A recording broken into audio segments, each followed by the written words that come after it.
items will be able to communicate with each other. So Alucard can communicate with WildAnaconda, and JayChalke can communicate with CapnCrinklepants, and they can tell, where items are. So they can both take different paths and relay that information to each other to really get some good coordination out. Whether or not they actually do so, on the other hand, is another story. Yeah, it all boils down to A, good coordination, and B, execution. And also whether or not this seed is trolling the runners too. But we're getting started here. If I'm going to have any guess on this, two of the runners are going to go to A Link to the Past, and the other two are going to go straight down to into Brinstar. Down to Brinstar. So let's see who takes the bait. I mean, who makes the courageous trek down to Brinstar. Hey, you never know. It may just be two items, but they can still be good. Hey, yeah, that's good. So WildAnaconda's going further down, as well as JayChalke on the red team, while Alucard and CapnCrinklepants are going straight to Link to the Past. So they're already going to be able to coordinate some efforts here, which is good. Alucard not taking the save exit there, so he may just be going straight to his house first. Yep. Did not see it was in Sanctuary, but there are bombs in his house. Okay, well, they've got Super Missile down there, which will be useful later in Super Metroid, but it's not like a necessary item. But we're going to go see what's in the ceiling now on the on WildAnaconda's side. Meanwhile, Alucard handling a very dangerous sign to use as a weapon. Getting that missile on the first hit, that's awesome. Again, not the best of items to find this early on, but still useful. What's interesting is that Jay just completely bypassed the super missile. He didn't even pick it up. So I guess Sanctuary was just 20 rupees, so nothing important there. Man, this game's not giving you anything easy right now, is it? No, just a heart piece from Uncle, and in the chest, More super missiles. Which is never a bad thing. It's not a bad thing, except but you need some kind of items to start your journey. I mean, admittedly, the first time I played this, where the morph ball was usually at in Brinstar was when I got the sword, and that helped me. I explored Link to the Past for the first half of that in there because of that. So you definitely need some kind of item, and I know some people can use like bombs really well, and just they can use them sparingly and very strategically and quickly, and just tear ass their way through there, which is amazing. And I actually applaud those people who can't do that, but I can't. Yeah, well, JayChalke made the call not to keep the missiles, but WildAnaconda doesn't really have to go back to the ship from the reset and just needs to get into the room. But let's see what this first chest in Escape has. Or wait, Prison Escape, yeah. He gets it. Given that he does not have to sew a sword, he has to rely on bombs, so he has to really make them count. And JayChalke looks like he's going to be setting up for a Chris Houlihan glitch, while CapnCrinklepants checks Lumberjack, and it is just 5 bombs. So thankfully, for them at the very least, Aghanim is not required. What are the requirements for this race? I neglected to take a look and explain it to our audience. Requirements for what? This race in particular, like, is this like a hard mode? Is this a, like you said? Oh, no. For the most part, this is, I think, normal logic, but with, I guess, tournament modifiers to it. So it could just be that it goes on normal logic, but it's going to put items in much harder locations. Okay. As far as I know. I don't know the exact specifics when it comes to tournament logic. X1372 says 8-bomb triple was nice. I believe it. I agree.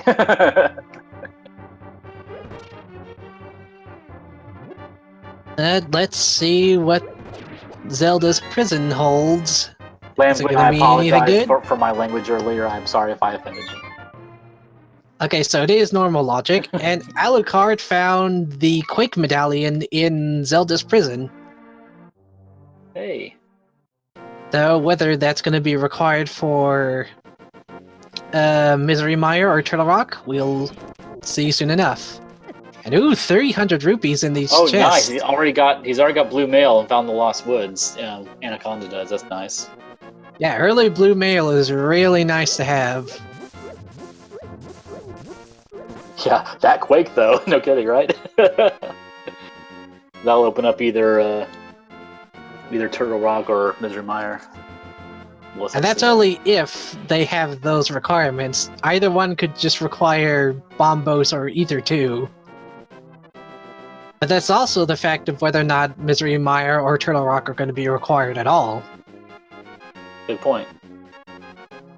But we haven't had a map check for many of the racers just yet, so we don't know just what each of the dungeons are in terms of requirements.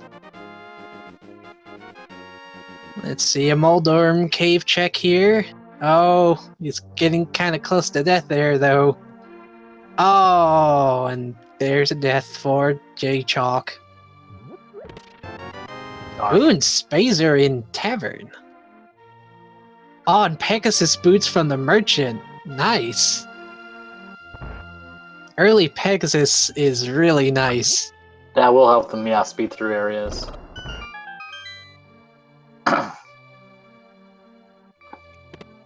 Jay is bypassing that one bombable wall there. I'm not sure if there's a strategy there. 2 medallions already.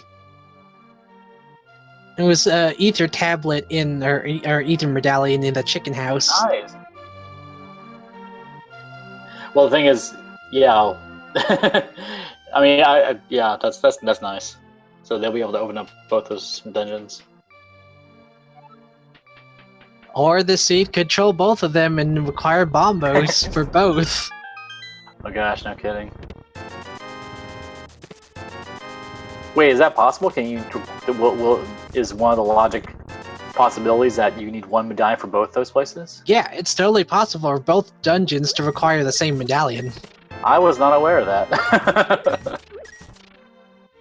That will make things interesting. If it happens. I've seen it happen a few times with the races, and even on like some seeds I've generated for myself. You think the race? No, just 20 rupees. So with the way these things are going right now, I'd say that either Sahasrara, Agana, or maybe early Eastern Palace is going to hold something good. Of course, you know, King Zora or the Ice Cave could hold something too. Yeah. I'm wondering when we're going to get either a sword or a morph ball. Both of those will really open things up for either of them. Well, Crinklepants is checking out the Bonk Cave. And it's got mirror. Magic mirror. That's nice. Yeah, Go ahead. Mirror in Bonk Cave and Hammer in Ice Cave. Wow. And now they both know where those are too, so they can just go back and coordinate and really get ahead in the blue team. Yeah, that's one of the benefits of having a team here. Two of these racers can just go off in different directions and then just relay that information. Which will make for like cutting out a lot of like unnecessary item hunting for the other racer. Or the other teammate, I should say.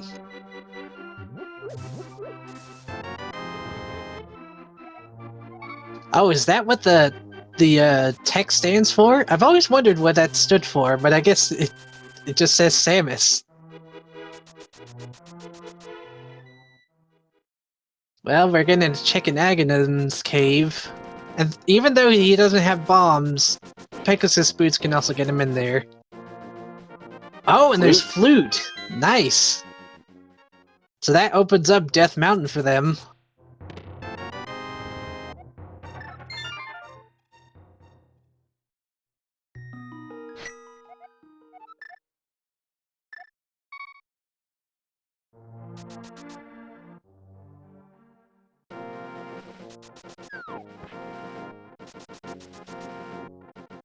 Let's see... Yeah, I'm seeing that. I'm kind of wondering if CapnCrinklepants can go anywhere else before heading straight up. For getting stabbed by the knights. Actually, now I just realized, well, they could sequence break, because by logic, in order to actually get to King Zora, you need the power gloves. Mm-hmm. Although they technically could get up there with a fake flippers glitch, that wouldn't be in logic. Alright, we freed the bird.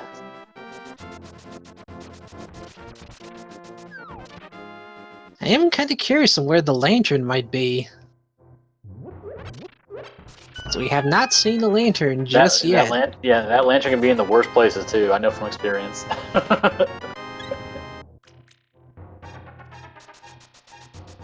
And technically, the lantern is not required. Is technically you should not have to stumble your way through a dark room in order to get required items, but it sure makes things a lot easier if you know what you're doing in those areas.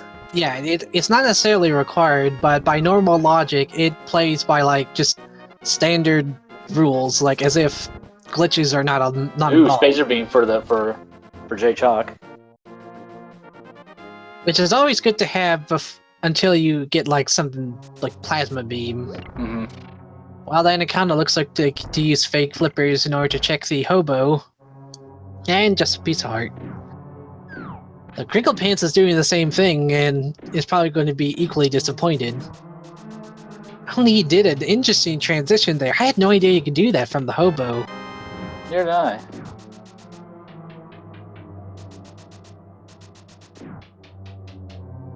And Alucard's doing an Eastern Palace play, so he's probably going to be dipping in there early.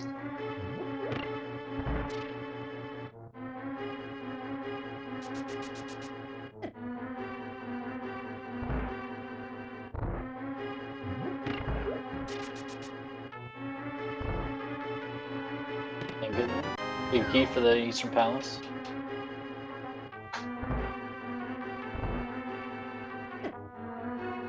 Oh man, Lamp and Mimic Cave. That is terrible. I don't know what kind of logic the randomizer would have gone through to put it in there. If it's possible for them to get to, then it's a valid course. Although there was one of the races I commentated for where Bo was in Mimic Cave.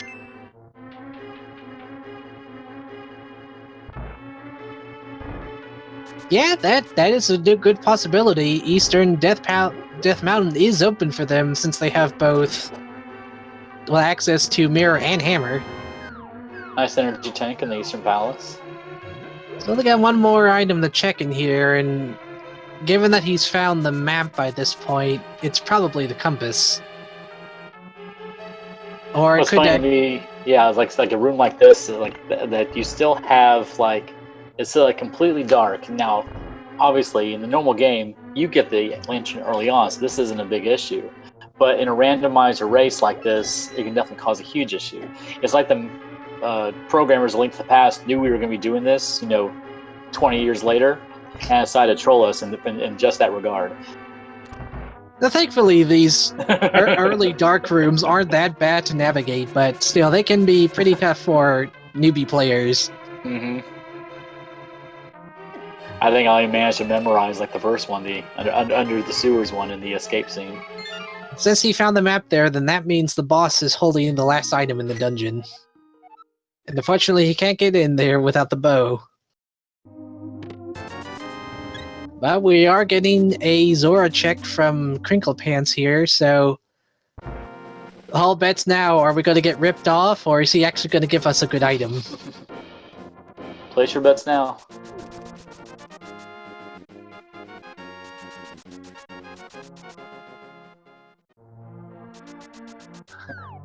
Oh, just bombs. Sorry. It's even more of an insult since he's already topped off on bombs, so Yeah. it was even more useless. This information could be useful before.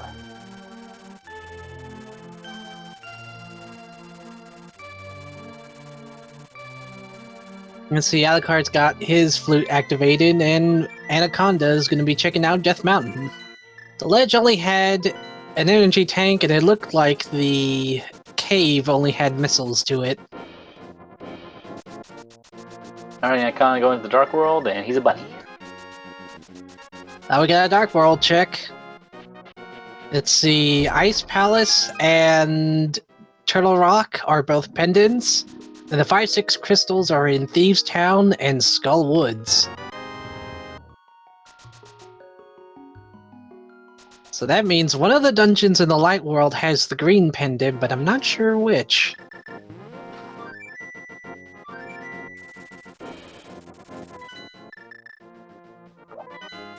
Oh, it looks like we already had some people figure that out. We got a sharp group there today.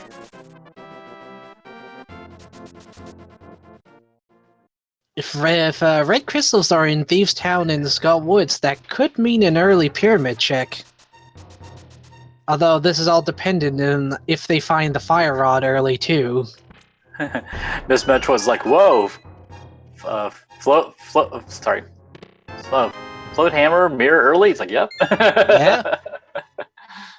Hammer early. And 2 medallions too.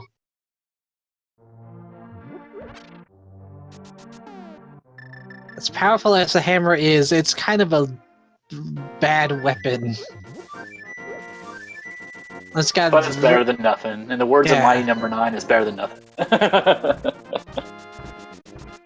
It's got very short range to it. If your attack gets blocked, it just reflects you and just flings you in the opposite direction.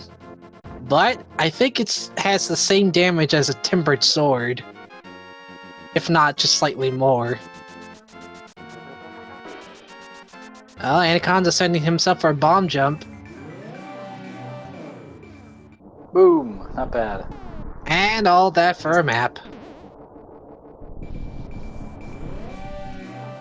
Alucard's heading over past the mountains as well, but is he going into... Nope. He's gonna go into Metroid. He's probably gonna do a quick check into the high jump area, as well as check the gate over here. Got arrows over here, so... Snore. The one nice thing about the hammer, though, is that when it comes to that Moldorm fight, it only takes 3 whacks, and the Moldorm never goes in rage mode. Okay, you got a key from the boss. That means the other item is in the basement, which that requires lantern or fire rod.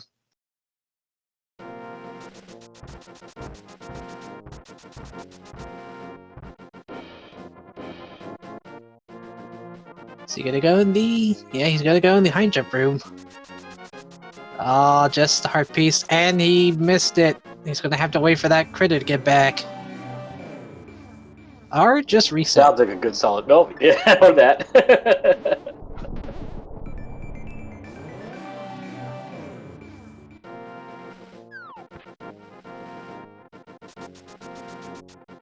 Yeah, reserve tank would be somewhat useful. Big 20 is just kind of a middle finger to the runners. A lot of things in the sea can be middle fingers to the runners.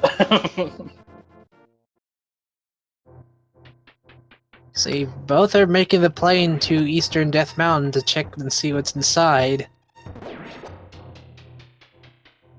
Which I don't fault them for doing, but at the same time, they could also just be exploring other places while they're doing this.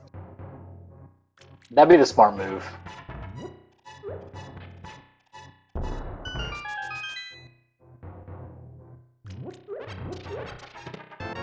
Oh, and there's Morph Ball! Finally!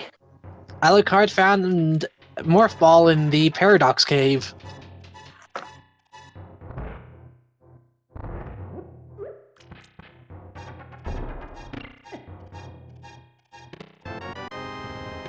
Hopefully the bombs are fine after that. Oh, and Fire Rod! So Morph Ball and Fire Rod in this cave. Paradox Cave was loaded. That's And plus they get a shield out of it too. true. So yeah, Metroid's a little more open now, but so it's not as good as having bombs, but hey, it's they can get through some tight areas at least. I think the only thing they need now is to find some power bombs, which I think they have at this point. Not that I remember.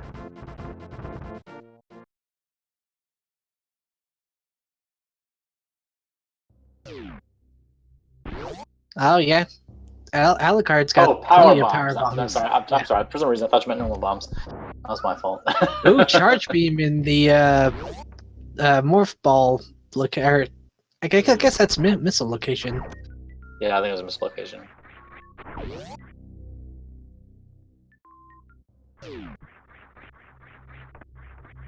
Also, I don't know if the tracker has tracked it or not, but Alucard did finish up Tower of Hera. And CapnCrinklepants is going to be finishing up as well. Heart piece of the bomb, where the normal bombs usually are, and but leave no stone unturned. You'll find something.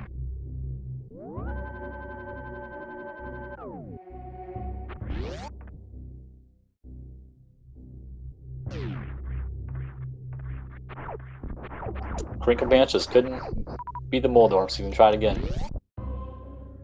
Don't let the Moldorm bully you.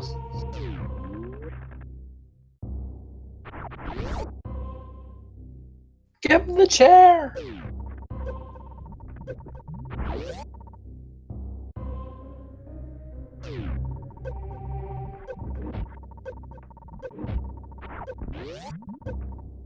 No, he's almost got it. Almost got it. Oh, he was so close.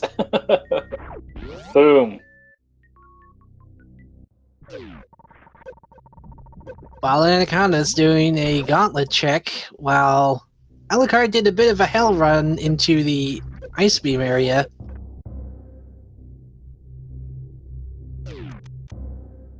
Managed to survive.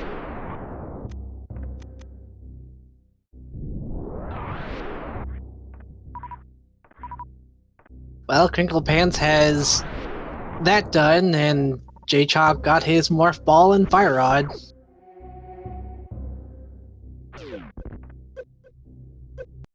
Ten arrows hiding in the wall, which we're not going to worry about, apparently. Rupees and a super missile. Rupees aren't that great, but you can never have enough super missiles. Yeah, they were really coming in handy at the Mother Brain fight.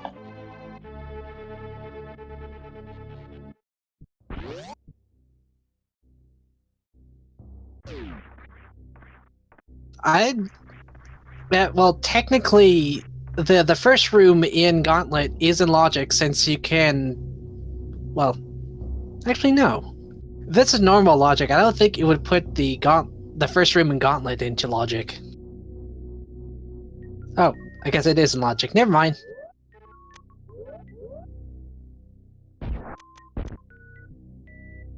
Jay's got the charge beam now.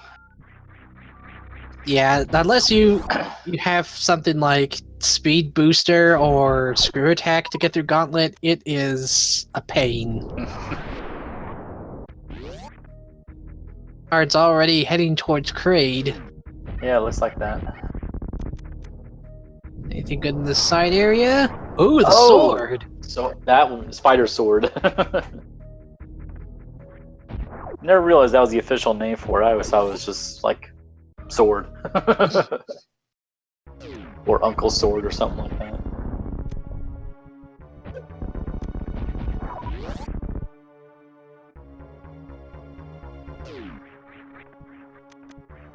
Dead astronaut right there. Oh, and WildAnaconda found the Power Glove. He loves the Power Glove. Well, let's see. Is Alucard gonna get the quick kill or not?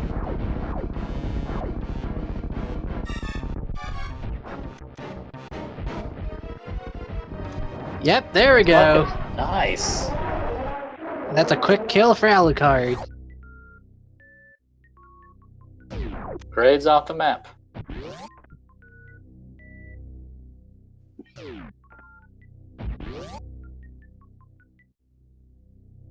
Let's see, I guess JayChalke's doing a quick check on the bottom part of Gauntlet to see if it's worth getting.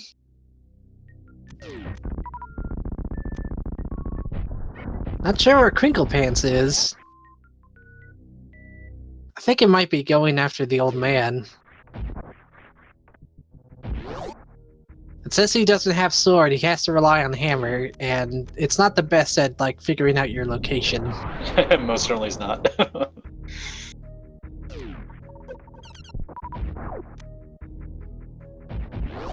But maybe it'll be beneficial, we'll just have to see.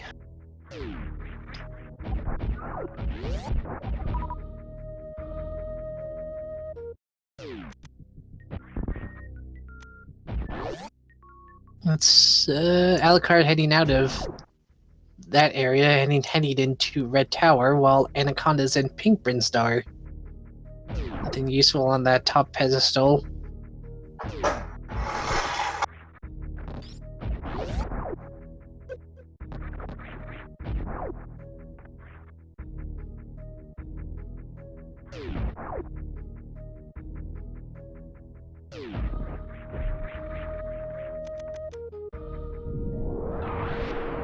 Well, Okay. CapnCrinklepants rescued the old man, so that's good. Okay, so he was going after the old man. But he just died. Well, I mean, it's okay, because now he's got, like, the save point for the old man, so he could just go right back to where he was. That's true. Anaconda looked like he did the gate glitch with the wave beam door. Now Jay loved the power glove as well.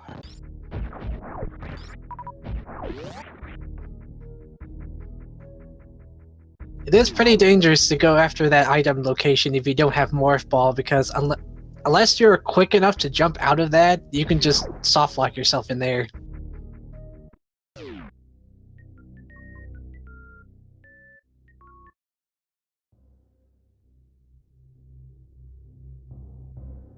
It's the reserve tank for JayChalke. Anything in the back room? Just a little bit of love.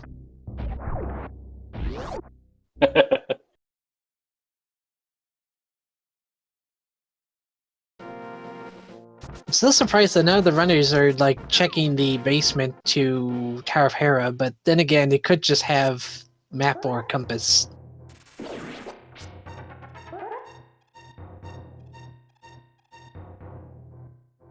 Oh, wait, CapnCrinklepants is going to the basement.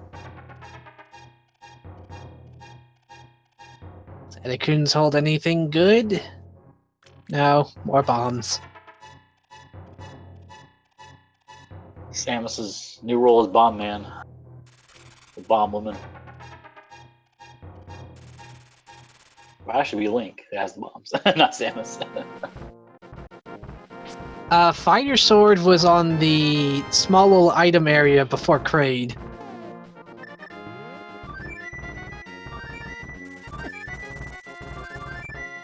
Oh, and there's Bo. Bo right to the left of the Morph Ball item location. So now Eastern Palace is... back in business. If they can find Moon Pearl, then Pod will be opened up as well. Oh, and Anaconda already has Titan's mitts. So now back of Kakariko's opened up, provided they actually get the Moon Pearl.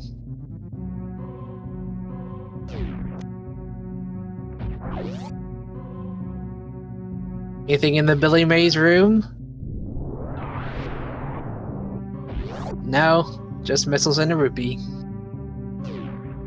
Yeah, blue team's finding a lot of good stuff.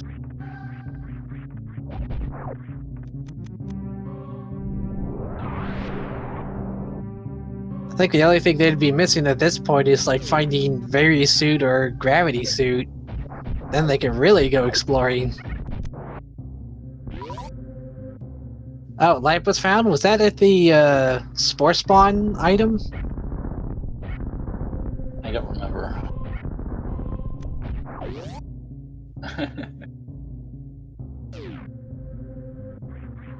Billy Oh, Mays here for Metroid items. oh, so that's why it's called the Billy Mays Room. I did not know. I just knew it was called the Billy Mays Room, and I had no idea why. It's because the guy in khakis in a blue shirt greets you. Oh, okay, Lamp was in Hera basement. Seems a bit weird. Anaconda checking the old mother location, mother brain location, only for missiles.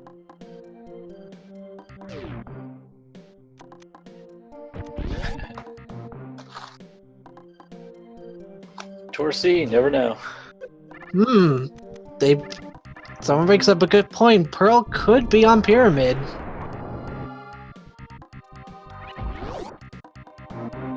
Anaconda's killing that wall jump there. It's always a good thing to check this item location.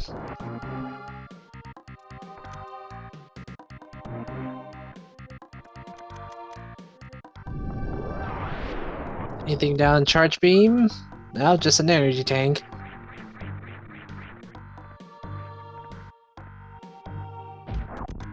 CapnCrinklepants pulling off a nice mock ball to get into this area.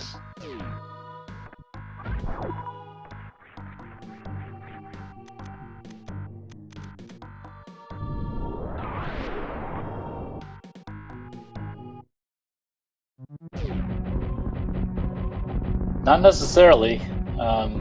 Alexander. I mean, just good. Just been lucky. Gotta check everything. Yeah, like anything can hold a valuable item.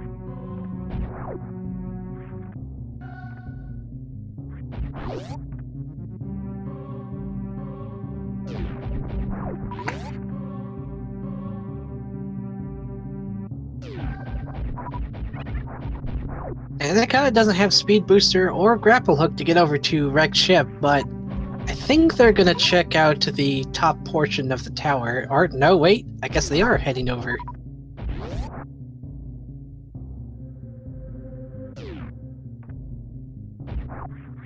At the very least, to get the item.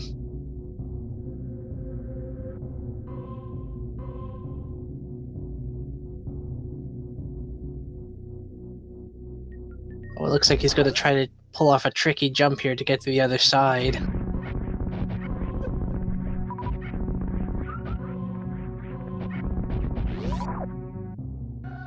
And he make the jump though? That is the question. Yeah, if he makes it, like how many other... there we go. He pulled it off. Nice. How many other crazy jumps will he have to make in order to proceed further? Or okay, he maybe just wanted to get down here. That's true. To get a reserve tank. CapnCrinklepants picking up his sword. And Alucard heading back into A Link to the Past. Yeah, that was quite a jump. I'm surprised he's still going. Well, I mean, he's gotten this far. It wouldn't be too hard to get into wrecked ship now that he's actually in the area. I guess you're right. Since Alucard has the Titan's Mints, he can check out King's Tomb to see if that has anything useful. Ooh, Anaconda pulling off a mock ball to get the other side. And King's Tomb had the magic cape. CapnCrinklepants slowly recharging his energy. Probably a good call. Hated isn't exactly a hard boss, but you can never be too safe. Yeah. Of course, he could also be restocking on super missiles too. Now we're gonna get a Meyer check. Was in the... Oh, Heart Container where? Heart Container was in the wreck ship. Oh, in the dead spike room.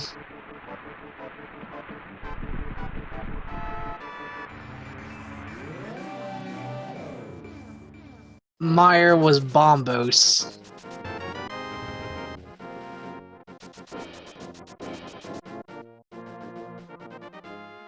Alright.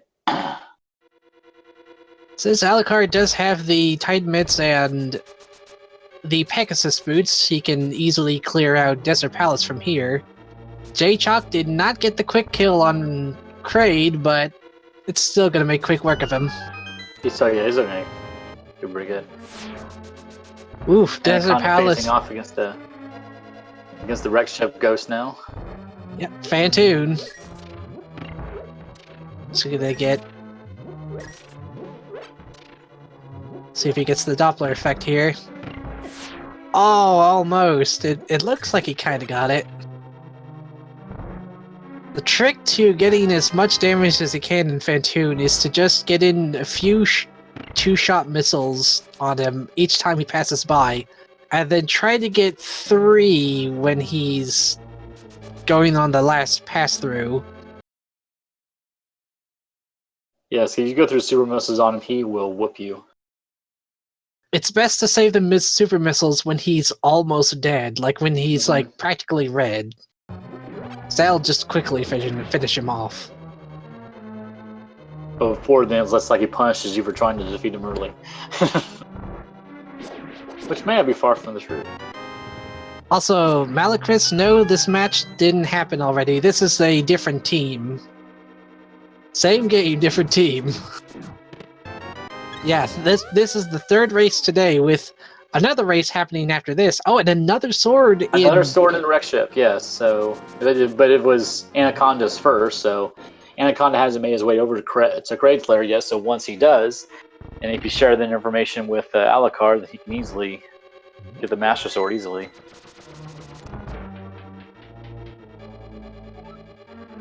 Now, with Lantern and this possibility to get swords too, does this mean, like, you know, I wouldn't say that Aghanim is required, but Pearl could be on the pyramid.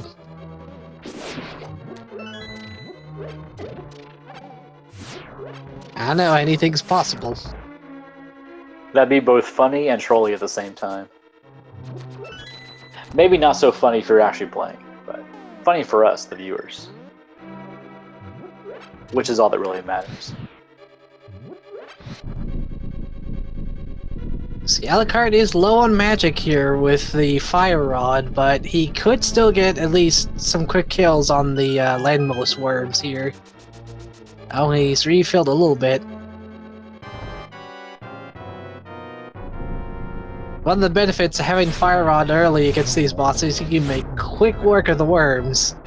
Very true, Big Lambowski. It's entertainment. Boy, you made short work of that one worm.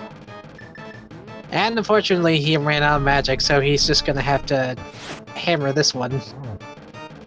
Just waiting for the hammer to fall.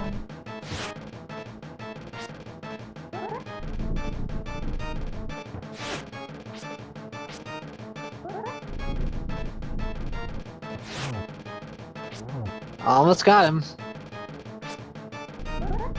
Stop! Hammer time! Where's war time? Ooh, plasma beam from the landmost worms. That is nice. Bye-bye Spacer Beam. Spacer Beam is now useless. If you don't have plasma beam. But if you do have plasma beam. Meanwhile, Crinklepants is getting bullied by the local guards. Oh, Gravity Suit is in Wreck Ship. Boom. Wow. That will be so. Guess it was a good thing he went all the way over there then without it, because you know what. Now the question becomes, like, how would they get over there then? Because Anaconda had to pull off kind of a tricky jump to get over there. So yeah, but it's possible without, like, you know, that's it. As long as it's possible, it's a valid rule. Yeah, true. Regardless of how absolutely difficult it is. I just picture Anaconda practicing at like 2 or 3 o'clock in the morning that jump over and over again. Not that there's anything wrong with that.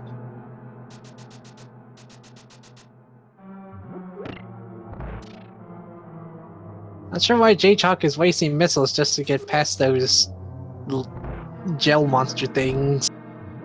He's got him though. Well, he had him. Past tense.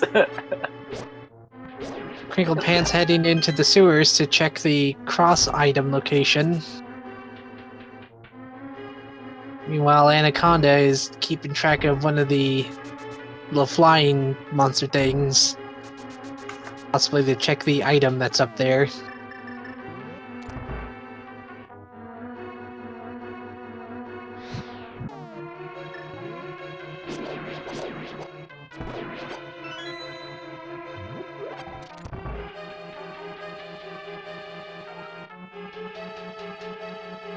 Didn't look like there was anything at the crossroads location, but he hasn't checked back of escape.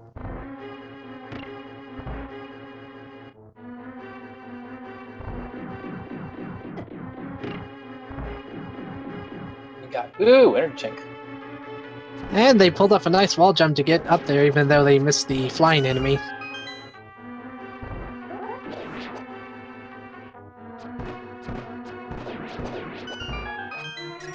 Alucard heading into the Armos night fight. See how quickly he can dispatch these fools. Very quickly by the looks of it. Ooh, wave beam in sewer escape. Oh, Moon Pearl from Eastern Palace. That's good to know. So that's where Moon Pearl was. At least not in the pyramid. And since this was a green pendant dungeon, can go check to see what Sahasrara has for him. Yeah, sadly, no Moon Pearl on Pyramid. I know we were all hoping for that, but it's just not the case. Arrows. Snore. We don't need. We don't need that.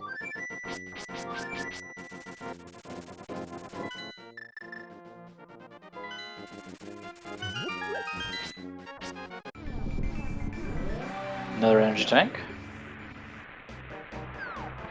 Yeah, while Gravity Suit wasn't in its vanilla location, it was still in Wrecked Ship, so technically vanilla? Mm-hmm. Maya Shed have anything good? No, it does not.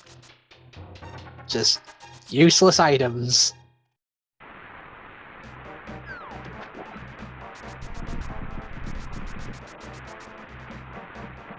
Okay, yeah, Meyer is Bombos, so that is confirmed.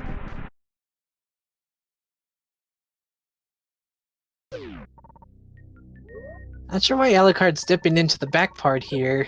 Probably just checking the item. I wouldn't even think of attempting to fight Golden Chorizo without Various Suit, even if you had plenty health.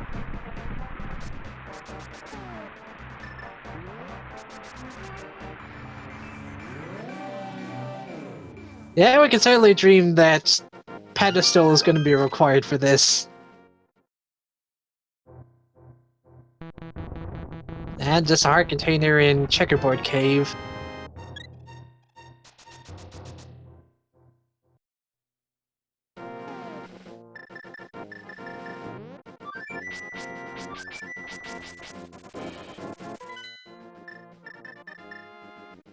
See, Crinklepants heading into the early supers, pulling off a nice mock ball there.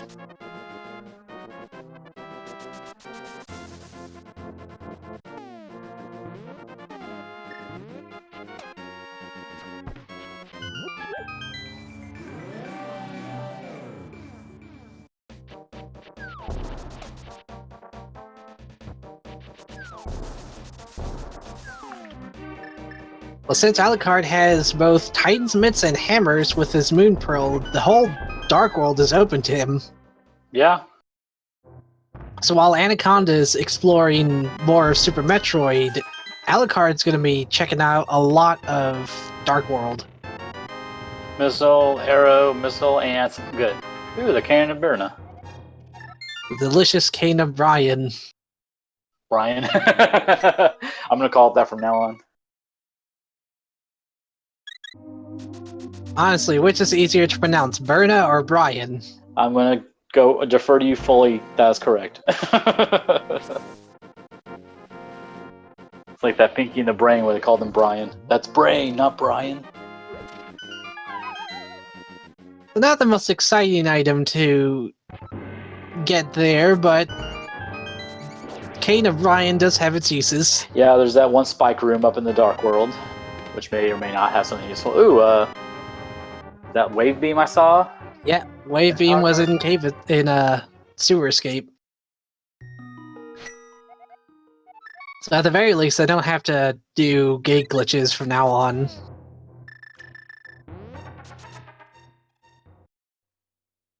And Alucard's on his crate fight. Is he gonna get the quick kill?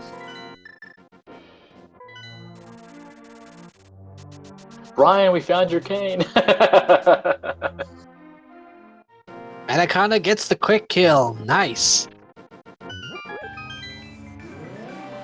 Since Alucard already went into the item room from Kraid, he doesn't need to go in there.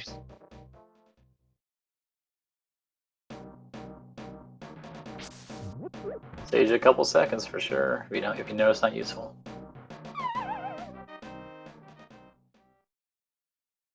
The question is, where is Anaconda gonna head next?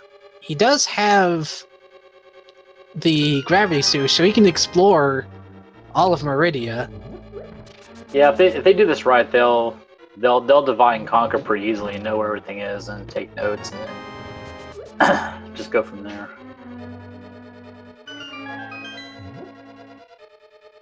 Nothing so far in Skull Woods. But Jay's got kind of low health in Super Metroid, though. He's kind of got to watch it a little bit. you only got like one E-tank left there. Looks like Jay's heading up to where the wreck ship is. Makes me wonder if he's going to try pulling off the same jump, or no, he's going to head back to the ship. He's going the other way, so. Oh, when did Anaconda to get the shovel? Just a heart piece in the shovel location, and he's choosing not to pick it up. He's like, screw it. Even if it's a heart piece and it was easy to get, I'd still pick it up. I still would have gotten it, yeah. You could have gotten it like right before the bird picked him up, but you know, to each his own.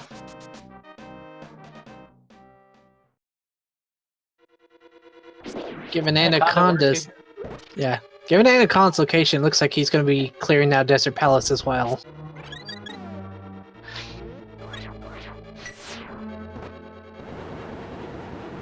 Alucard wants nothing to do with the zombies, and I don't blame him. They are a right pain in the keister. You saw Zombieland too many times.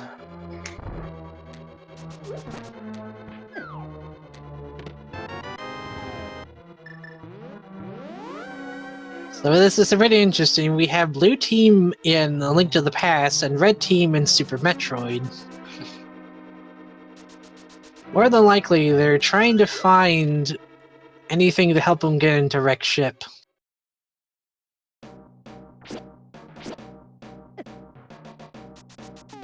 JayChalke trying that very hard wall climb up the gauntlet. And he gets it. Nice. I don't think I've ever been able to pull that off. I always have to like just... Wait for this space jump? That or infinite bomb jump up there. Crinklepants gets his bow. Now all the racers have the bow. Nothing useful in that bottom chest in the boss area of Skull Woods.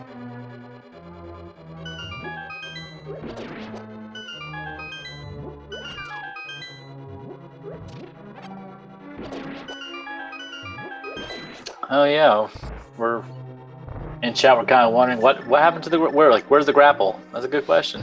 Yeah, where is grapple? We haven't found it yet. And JayChalke resetting since he already checked the bottom portion of Gauntlet.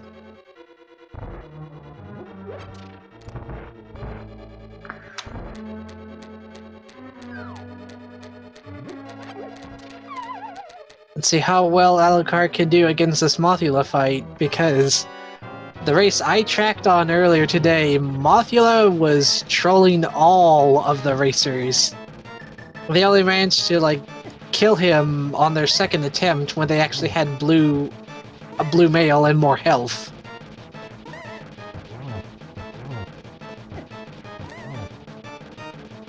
The most annoying things in this fight is, even if you hurt him, if he touches the spikes, he'll take no damage. Yeah, that's not fair at all. You get a missile for your trouble, but a crystal, so that's always good. And that's one of the fights. Stream tile, guys. Sorry about that. Just like look at the red versus blue side. Yeah. Don't think of this as a 4 free for all. This is very much 2v2.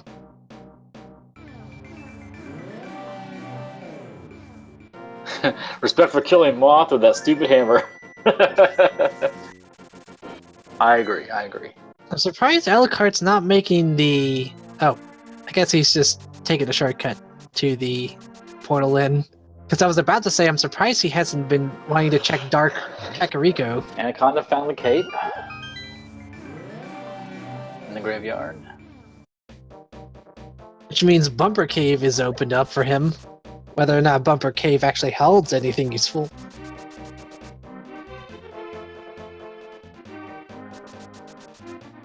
Although it looks like Alucard's going to be checking Bumper Cave. See, I was asking, is this even randomized? Yes, it is randomized. Yes, this is very much randomized. Just supers at Bumper Cave.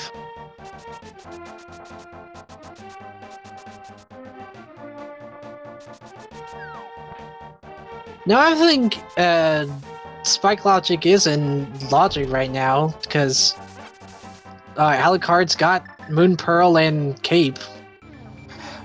Basically, Torsway is they're both playing the game, and they're both allowed to share information with each other. But the first team to both complete both games is the winner. Yeah, like it's the other one person on the other team could finish first, but if the other team finishes both first, then they can still win. Which will subject the person who didn't finish on the one-person finishing team to get instantly flogged by the other team member. Which we will schedule at a later date. I mean, you can finish first, but unless your teammate finishes before the other team, you can still lose. Gotta work together. Ooh, look at that. Quake Medallion on Turtle Rock. Thankfully, Turtle Rock is not required since it's a pendant dungeon. Unless, of course, we are pedestal locked, in which case it could be required. And the screw attack is in Meridia, we just saw on WildAnaconda's side. Nice. He needs a speed booster. He needs a speed booster to get up there, though. Bombable Hut has art piece.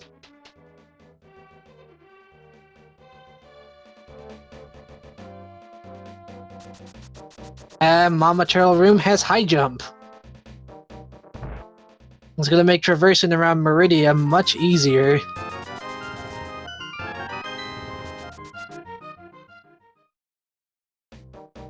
And conversely, actually no.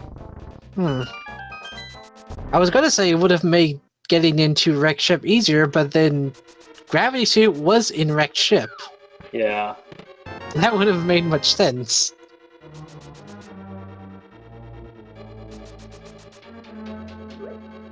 Question now is Thieves Town going to be loaded?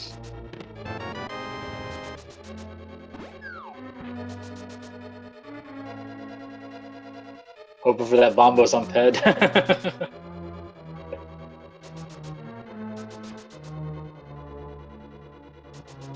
Pizza. Too bad there's not pizza in this game.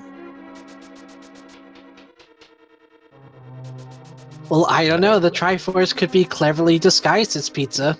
That's true, and like I say, this is what version 10 of this, so maybe in a future version. Just change the graphic of the Triforce to look like golden pizza. Shoot, I'd be down for that.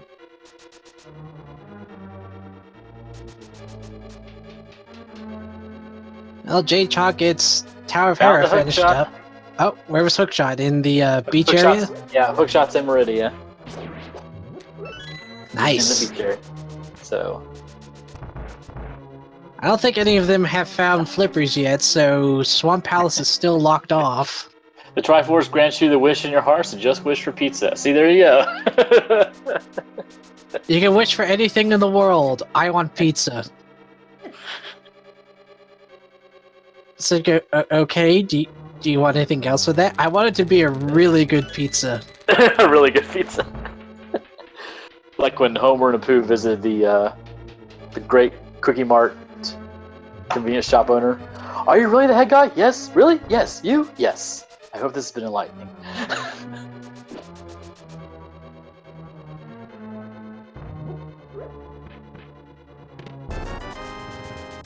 Well, if pineapple's on the pizza, then it is the best pizza. Is that right? I'm gonna get fired now, aren't I, for saying that? I'd imagine just each different part of the... Ooh! Anaconda did a nice snail clip there to get up there without the speed booster. Not that it was worth it, but at least he has the knowledge now. Miss Metroid just fired me.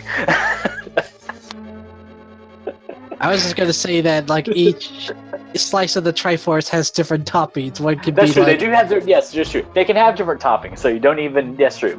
You don't have to pick and choose. You can... Wait, you can just take what you want. If you don't like it, then that's fine.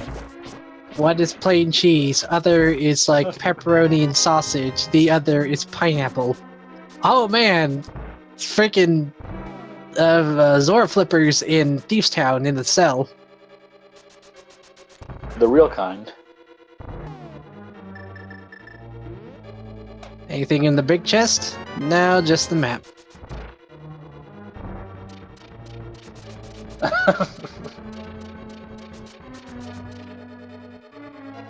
I swear, I don't think there's...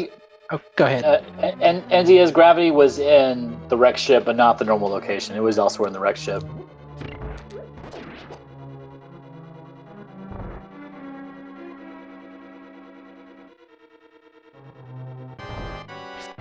Pepperoni and pineapple. I've actually never had that combination. I usually have it with ham.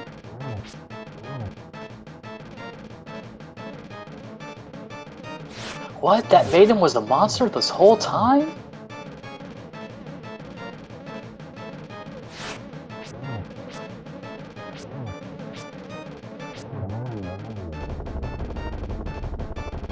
Two blind drops. More bombs. Well, Alucard has both the 5-6 crystals, so he can go check out Pyramid, and since he has flippers, he can also go check out the Waterfall Cave. So the question is, what's Anaconda doing for the team? He's exploring Metroid. Of course, now he's back in Link to the Past. Yeah, that's in Link to the Past now. What was that? Looked like a bit of frustration on something. Crinklepants and JayChalke both going for their Moon Pearls in Eastern Palace. No, I don't think we had a Denigine minigame check here. Let's see what it is. Oh, another sword upgrade! So that means if Anaconda goes to that Diggy minigame, he can go get tempered. Mm-hmm. Dang.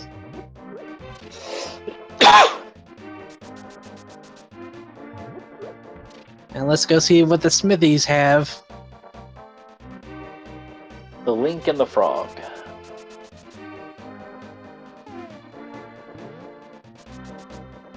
Oh, my favorite part. It is so satisfying to do that. It really is.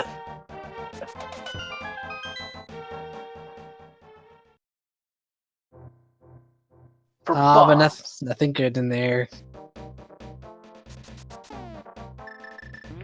Well, Alucard, you've tried your best and you failed miserably. The lesson is never try.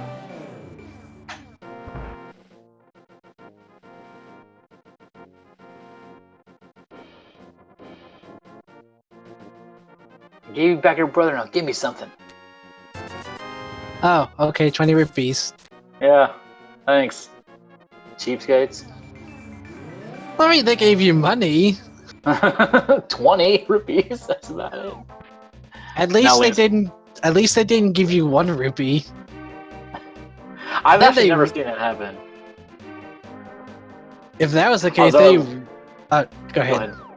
I was just gonna say, if they did give you 1 rupee, then they really would have been cheapskates. Yeah. Actually, one of the times I played this, I went through the. I did get all the pendants, and I went to the Master Sword. The Master Sword Puzzle gave me 20 rupees. Oh. It's like, oh, I mean, I think I actually had the gold sword at that point. I was just kind of curious where everything was, so I just got the pendants out of curiosity. Well, K45 has the mushroom. That could lead to something interesting, or it could lead to nothing.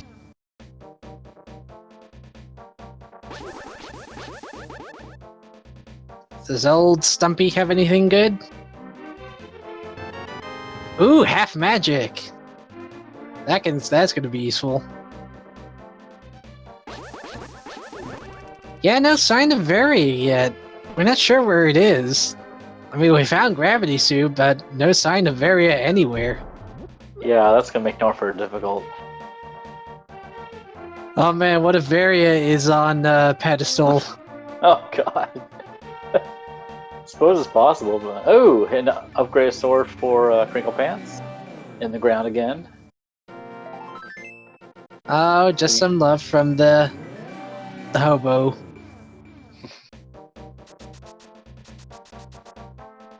I think I was practically rooting for the Very on the pedestal yet. Crinkle Pants is on his way to getting 20 rupees. He just doesn't know it yet.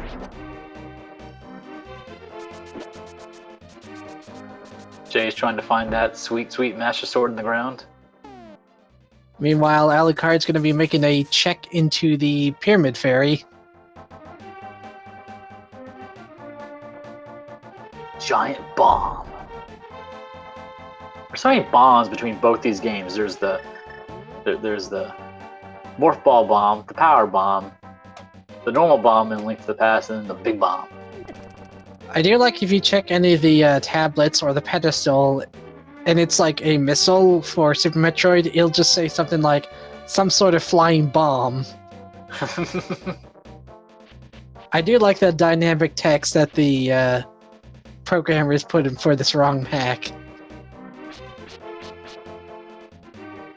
Very amusing. Alright, Barry, what you got for me? Or? Nothing at Pyramid, it was just super missiles, but we could get something here in Pyramid Fairy. Missiles and rupees. Nope. Blah. Ooh, space jump and hookshot. Nice. And a heart container. Now, since that was on the bottom portion there, that didn't require the hookshot. It just needed boots for it. So that could have been how they could get to wrecked ship to get the gravity suit. Yeah, that's true. Because yeah, like you would, by logic, you would need the hookshot, but space jump is also another viable option.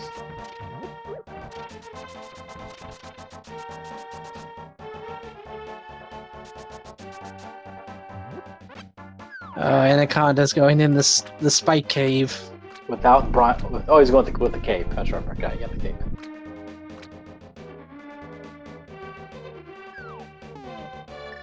Ooh, and a male upgrade from the catfish. But nothing good in the spike cave.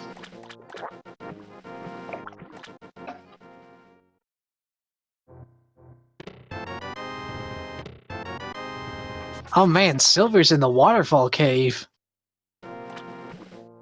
That's a nice upgrade to get. It is. Sadly, Alucard's going to be disappointed for what he's going to get from King Zora.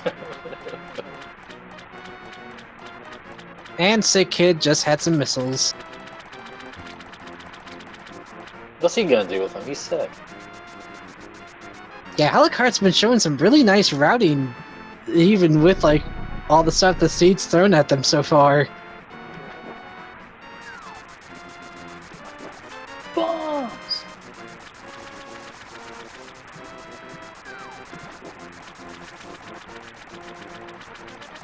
Tony Stark as a kid had the flu.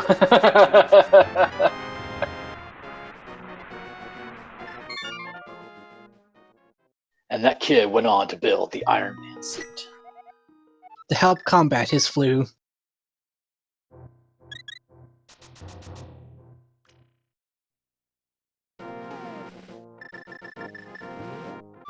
He's hiding from his mom, obviously, Silver Rain.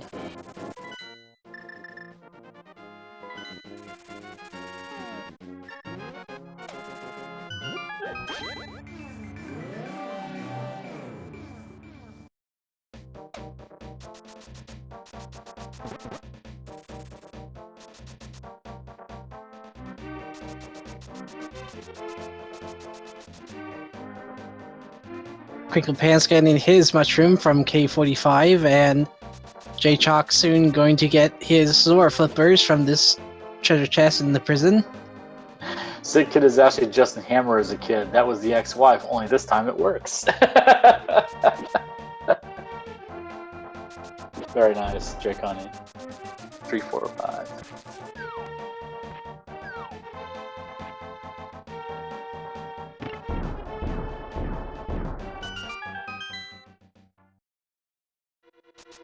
We'll say this much, JayChalke is a bit low on health here. Not sure how he's going to get through this blind fight relatively easily. Well, he's been kind of, on that, scooting the board, scooting on the line of health the entire game, though. And he does have it on some level. He does have Cane of Brian and the cape to help mitigate some damage too.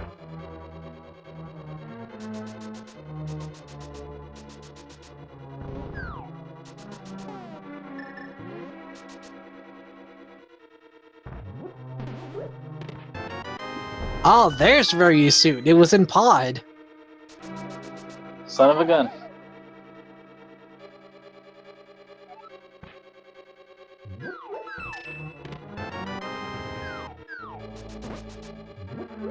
Well, Alucard has his various suit now.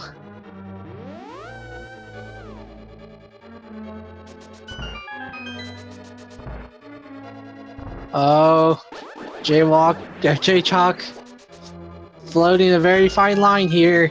Oh, but he does it, hey! He clutched the fight. I guess I applaud him for his ability. I don't think I could do the same thing. That was nicely done.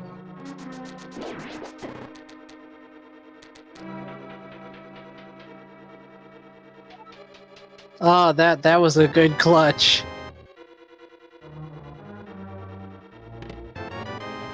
Anaconda's in the same fight. See how well he does.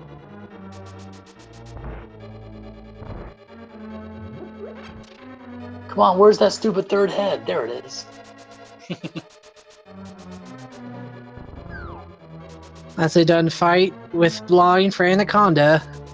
That's 2 more blind fights down.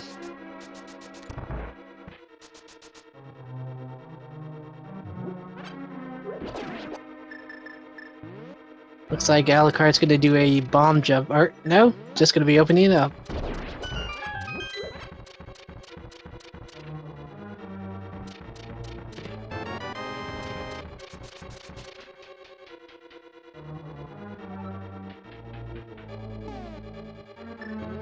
Yeah, unless Turtle Rock is required, the only other thing they'd need is Cane of Samaria. Well, that, and they also need Bombos to get into Misery Mire. And looky there, there's the Cane of Samaria. Cane of Samaria, it's Cheek of the Devil. So yeah, Pod gave the rest of the necessary items. At least for A Link to the Past, anyway.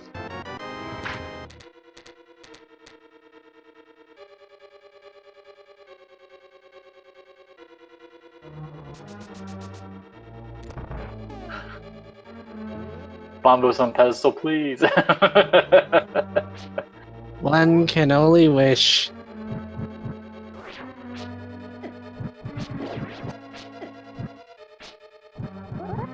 Yeah, nobody's found Bombos yet. Bombos is required to get the Misery Mire, and oh, looks like magic Alucard powder. found the powder in the dark.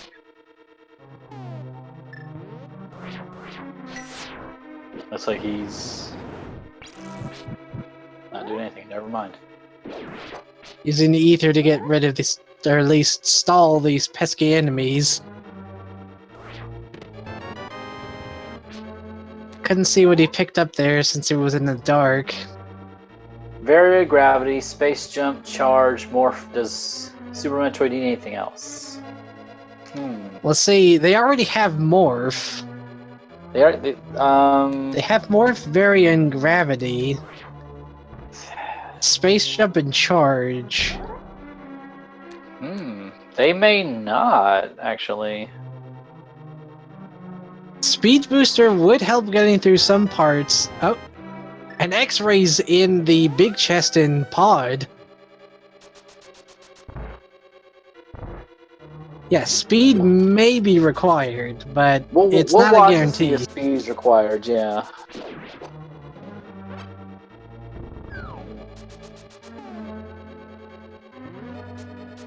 Yeah, Wild's checking Swamp Palace now.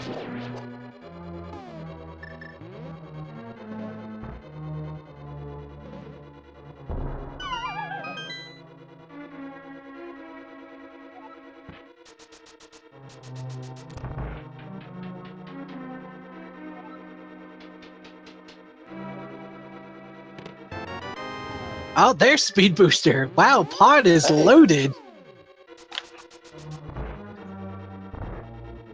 Find that one lucky dungeon. It's weird. It's just been like, hey, where's this item? Oh, it's here in Pod. Okay, where's this item? Oh, it's in Pod. Okay, so what else do we want? We'll say it out loud. We'll speak it into existence, and it'll be in Pod as well.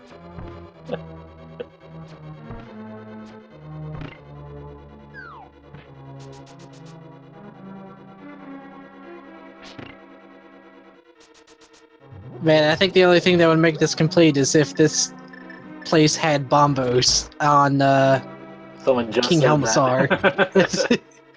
Someone said, we have Bombos, we're full gun mode. Now we have Speed Booster.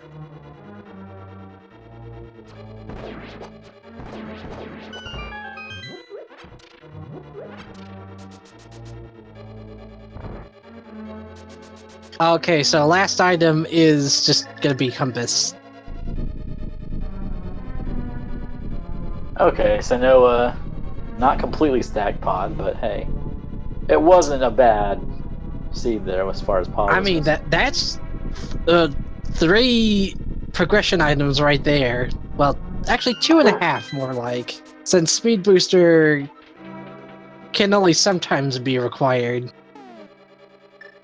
But the release won't be held back by it. Now, this is a tricky part of the of Pod here, because in one room he's going to have to kill these turtle enemies, and it's all going to be in the dark.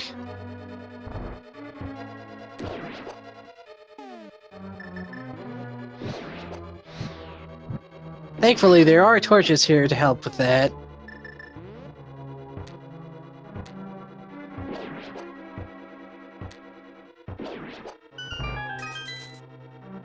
I do find it weird that those turtle enemies just get faster if they get back up on their feet.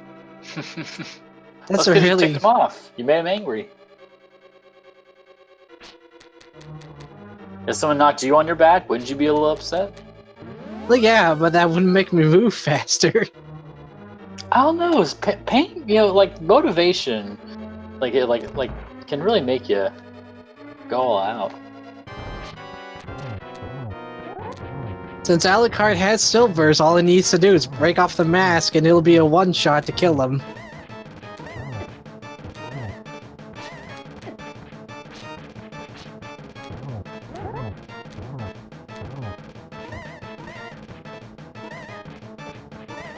JayChalke's heading into the boss area of Skull Woods, and CapnCrinklepants making his way through the Thieves' Town.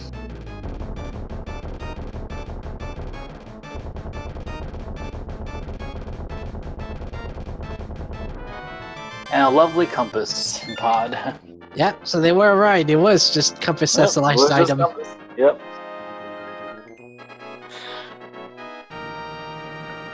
I think one time I had noticed that I had not gotten the big key, but the only item I had not gotten was in the big key chest, and so I happened to crack into the back, the cheat text file that comes along with it, and it said the big key was located in the big key chest. Yeah, that can happen sometimes, and with some of the dungeons. I know in the case of Thieves' Town, if you don't get the key to the big chest area, then that just means the big key chest has the big key.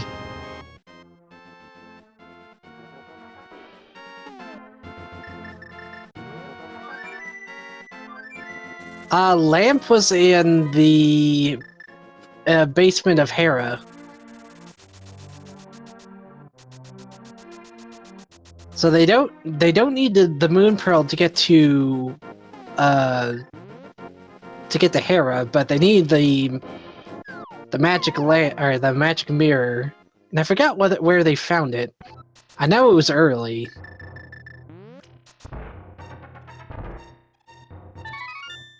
A magic bat check here. What's he gonna have?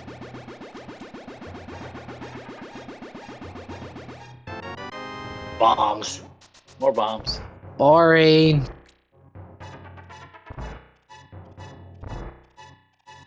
Alright, Bonk Rocks. That's where it was. Yeah, because they get the boots for the merchants, then they go to Bonk Rocks to get the mirror. Then they use the mirror to get to Hera, and then into the basement to get the lamp.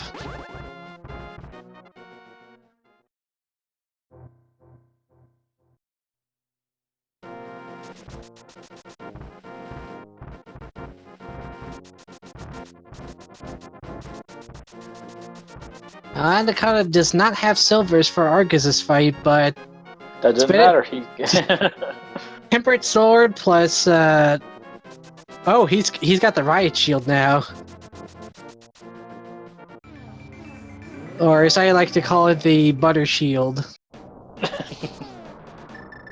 Now, why do you call it the Butter Shield? I mean, look at its color. It's so brightly yellow.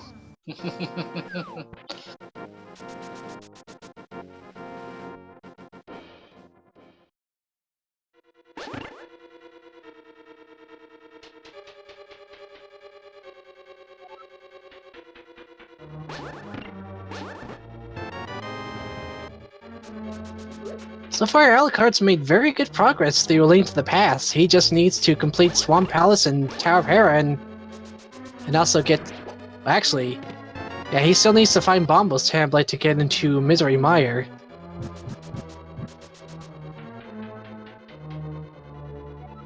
So there's quite a bit of Super Metroid to explore, so Bombo's can be somewhere in there. Yeah. Maybe that's what Anaconda's looking for right now. Oh, okay, I'm sorry. It's the Margarine Shield, not the Butter Shield, as I called it. The Margarine Shield. I can accept that. Z, I can't believe it's not Butter Shield.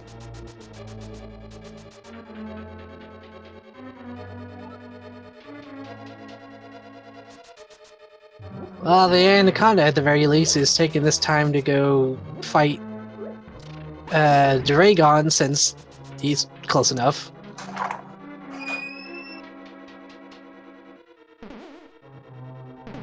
Dude, we've gotten down to Meridia's boss.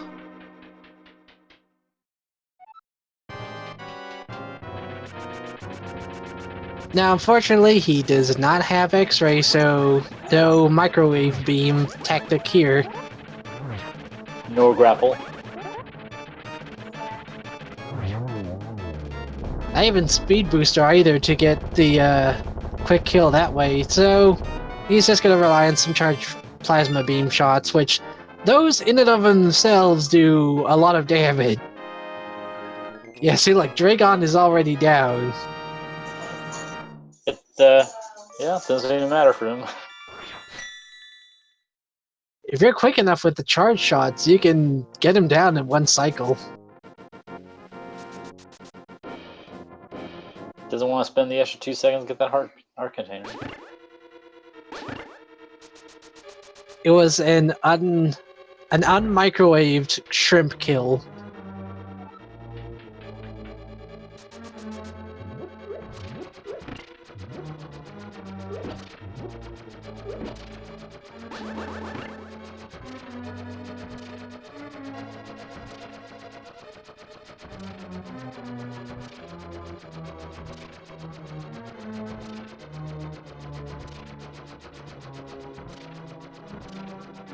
Alucard taking a bit of a coffee break in the tile room.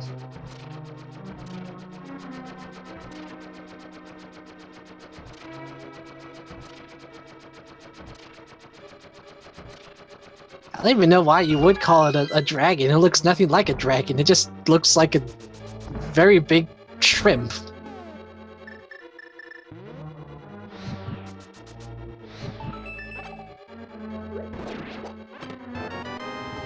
And that's a lantern for Alucard.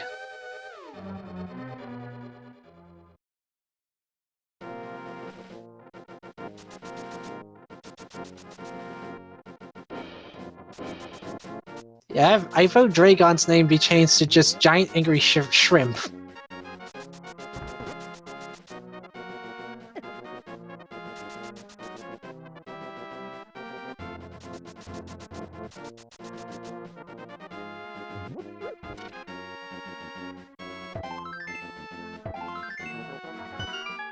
Or are we gonna get a dip into Turtle Rock from Alucard?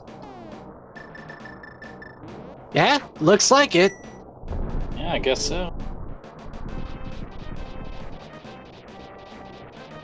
To be fair, Turtle Rock does have a lot of items. Even if it's not required, it could hold something useful.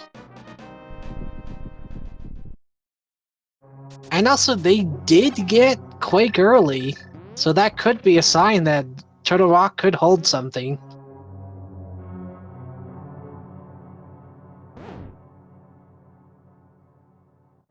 Also, Torchweed, Turtle Rock isn't a crystal dungeon, so it's not like they have to fully complete Turtle Rock.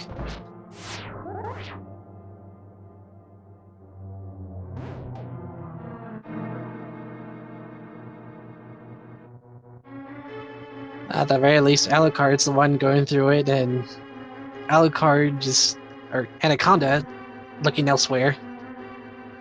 Yeah, he might save Anaconda some time, which is a good thing.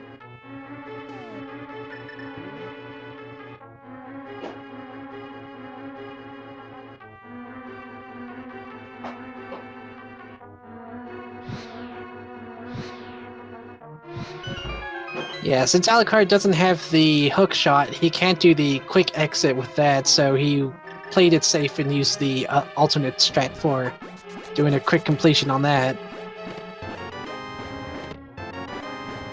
Anaconda's gonna get them silver arrows now. So now he has silver arrows.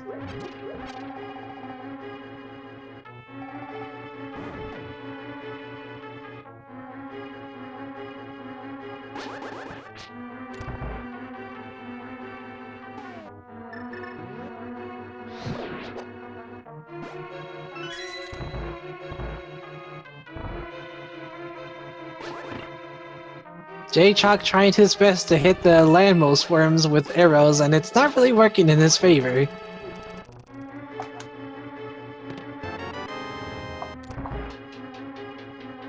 Alucard hasn't having much luck finding items in here, mostly just keys.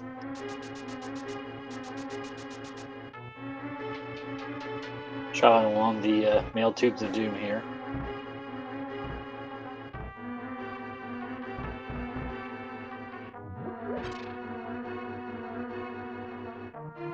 Oh, Crinklepants died.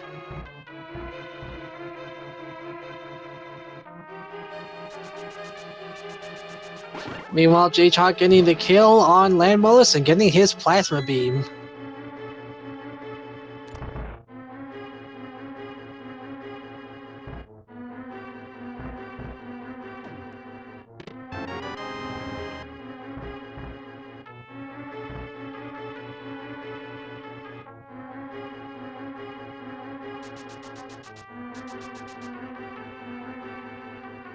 Oh, is Crinklepants making a dip into Ice Palace?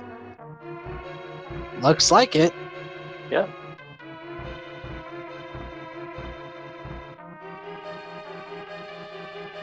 He's got the tools, he's got the talent.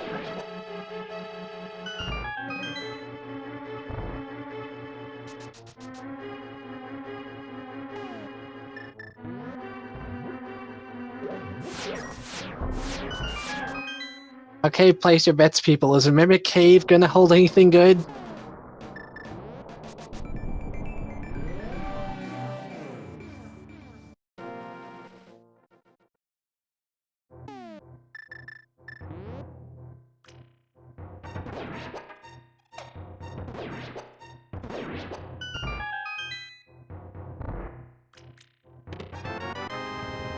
Well, a bottle, I guess that's decent enough.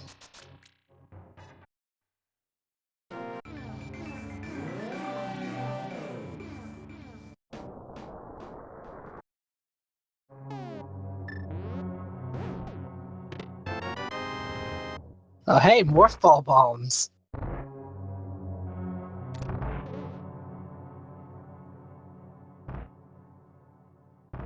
Well, Anaconda getting his various suit. Crinklepants delving deeper into Ice Palace.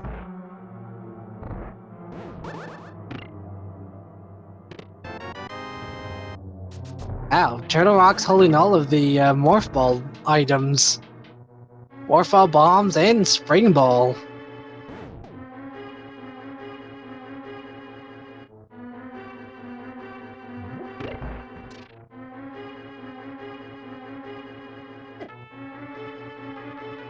Also, if there's anything I can say to people when they go through Turtle Rock, never ever do this room without lamp. I have done it before and it's painful.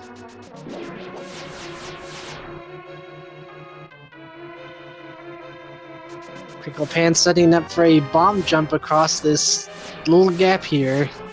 Is he gonna get it? No.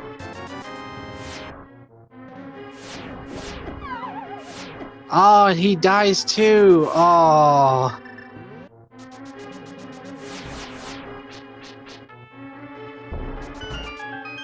Alucard doing the smart thing and just setting up a exit point here, so in case he dies, he won't lose too much progress.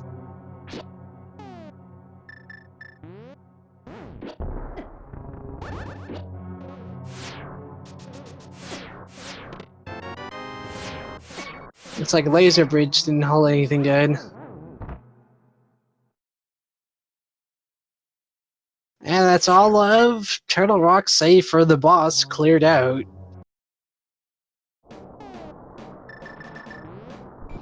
So where are you gonna head next, Alucard?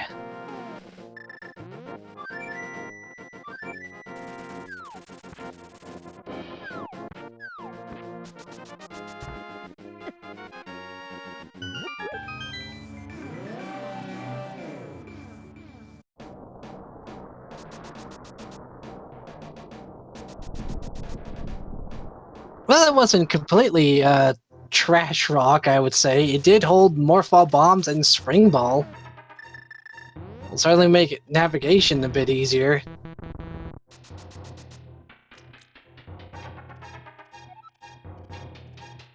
Alucard's checking out Super Bunny Cave. JayChalke exploring more of Pod, getting his items there.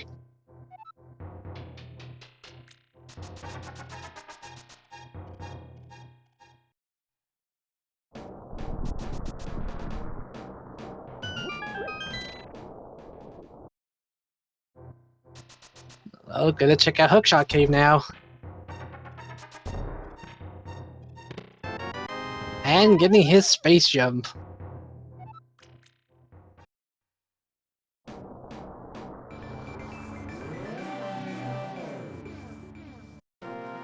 Yeah, I'd say Team Alucard is doing pretty well right now. They've got the most amount of dungeons complete so far. And even on Super Metroid bosses, I'd say. So they've got pretty good lead so far.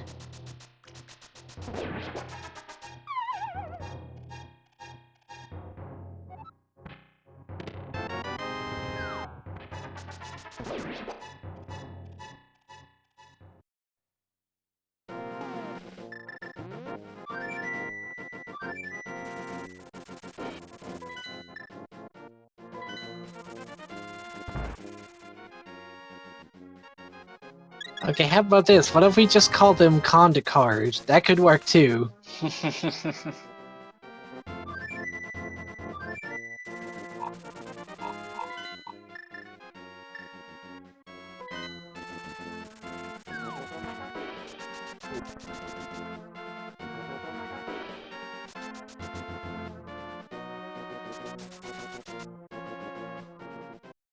Oh, Alucard's going back in Super Metroid.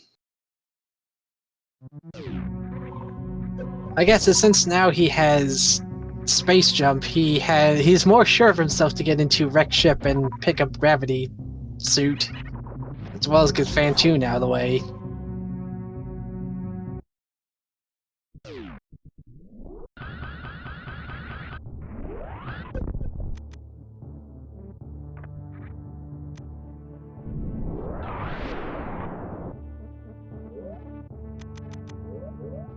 Oh, okay, so I guess the official team name is Wildcard. That's right, now I remember that.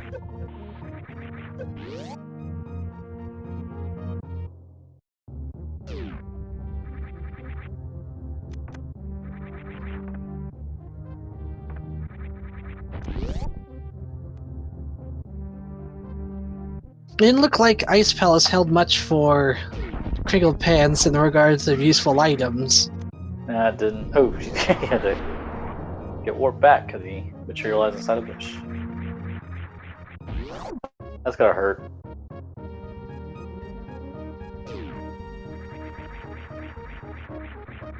Yeah, I think for Team Wildcard, the only item they need to progress in A Link to the Past is Bombos Medallion. And it'll then just be full go mode.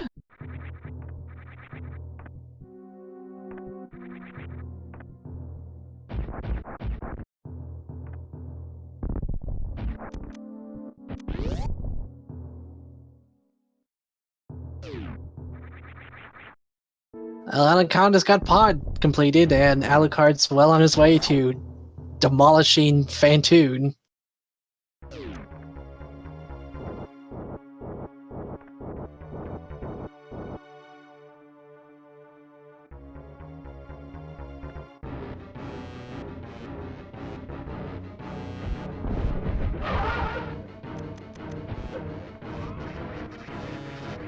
Oh, we're getting the microwave beam on Fantoon. Sweet. Oh, Nice. and Fantoon is down. Nicely done, Alucard. People say it couldn't be done, but you can, in fact, microwave a ghost.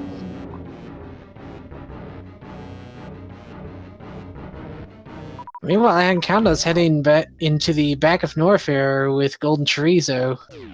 More than likely gonna check and see what he's holding.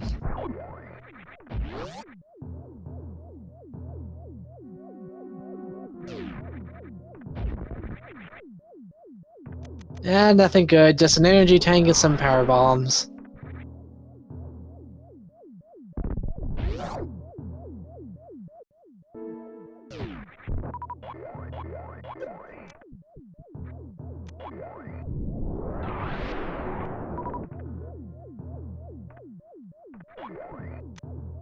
And that's Tempered Sword for Alucard, and soon to get his gravity suit.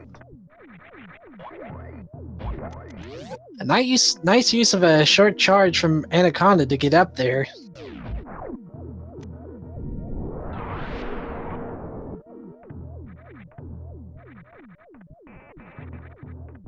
Yeah, Zale, if it's not marking a pod for Anaconda, it's just gonna take a bit, because we've still got a lot of other races going on here.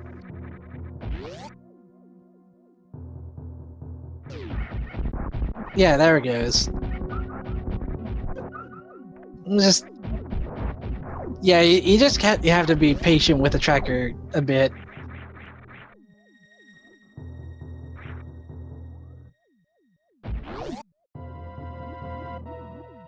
JayChalke just finishing off the Helmrock King there.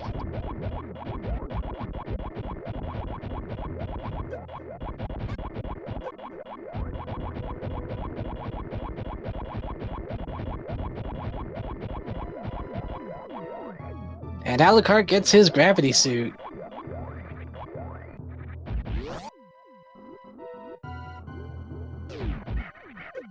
I think the only other, like, useful item they could possibly find for Super Metroid in terms of getting this done quickly would be Ice Beam.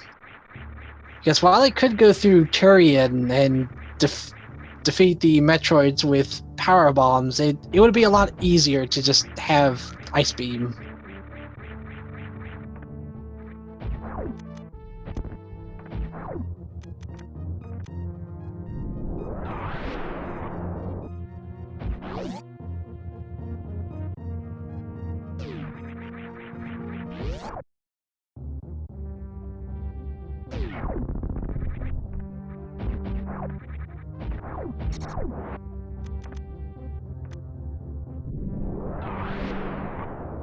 Forget that heart piece. I'm going down to get Ridley.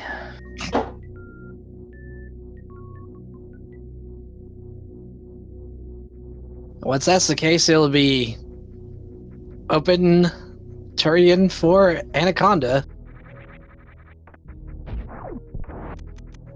The more than likely they're going to save Turian for last, because the whole escape sequence.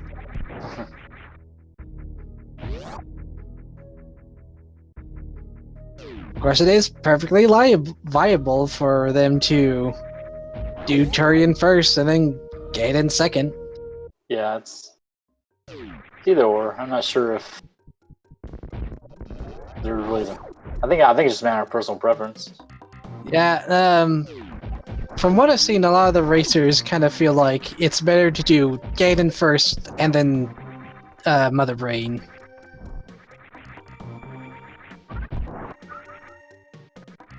Yeah, if you do Turian first, then the escape sequence just randomly aborts itself. It's like, you know what? I don't want to explode today. Let's just not worry about it. Okay, fine. You know what? You win.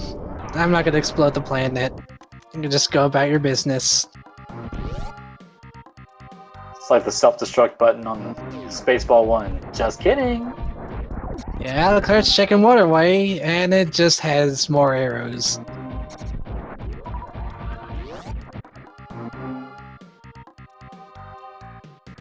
CapnCrinklepants getting his magic powder, and since he has the lamp, it'll make much more easy navigation of this labyrinth here. Well, Anaconda could do Turian first, but we're both kind of guessing that he's going to do Zelda first. I gotta say, this has been a very fast seed so far. Power of teamwork, my friend. They still got at least probably, well, actually, yeah, I would say they have at least a good half an hour, 45 minutes, though.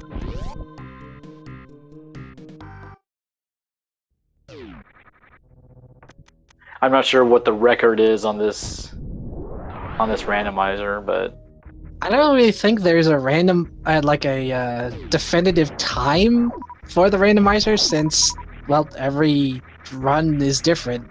that's true. But I think most of them end up being at least 2.5 hours. Yeah. It's And that's if usually you're really good. yeah. If it's sub, it's usually around like sub 3 hours to just 3 hours. It's the average time.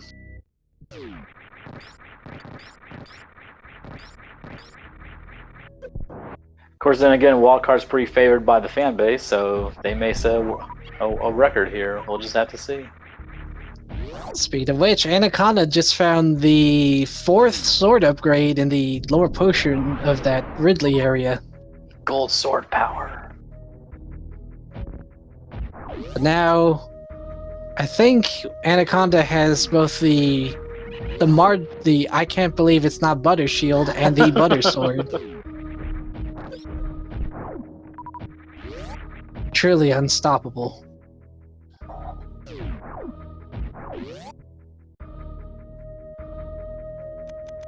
CapnCrinklepants is getting pod finished up for him as well, although he is... Oh, never mind. He's dead. About that.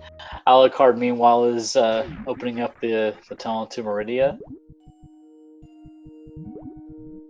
He has a speed booster now, so he can get that screw attack. Boom.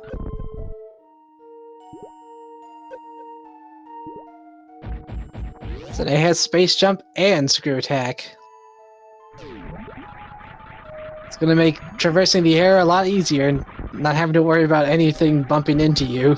Yeah, it's awesome.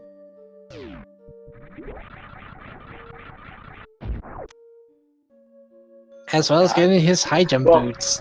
High jump boots, although I guess they're kind of useless after the space jump, but... Leave it in, he can still make initial jumps much easier. That's true.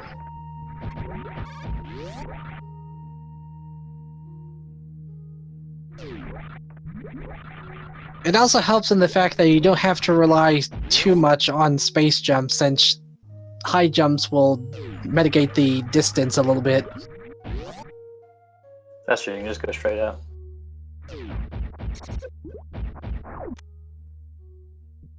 Alucard gonna head to the beach area, and I think that had the other sword, right? Yes, it did. So he'll be getting his butter sword. Oh, and there's the grapple beam. It was that speed booster. Run, Anaconda, run! I do find it amusing that if you don't have speed booster in that area after going no kidding, right? Well, if you don't have speed booster when you go through the speed booster area after leaving the room, the lava doesn't activate. Oh, it doesn't? I did not realize that. It only activates if you have speed booster and you leave the room.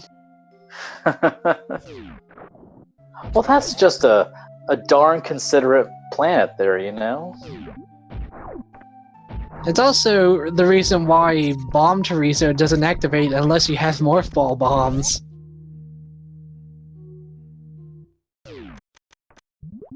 Since JayChalke has charged plasma, it only takes one charge shot for just to completely destroy Crocomire. Crocomire's just gonna keep backing up until he falls right into the acid. He's like, I don't want to deal with this anymore. Dude, I don't know what you just fired in my mouth, but it was not pleasant, and I kind of want to die. He got those blazing hot wings from Buffalo Wild Wings. Alucard using the microwave strats on Botsoon to just utterly decimate him. Nail him. Wait, who found Bombos? Where did Jay get Bombos?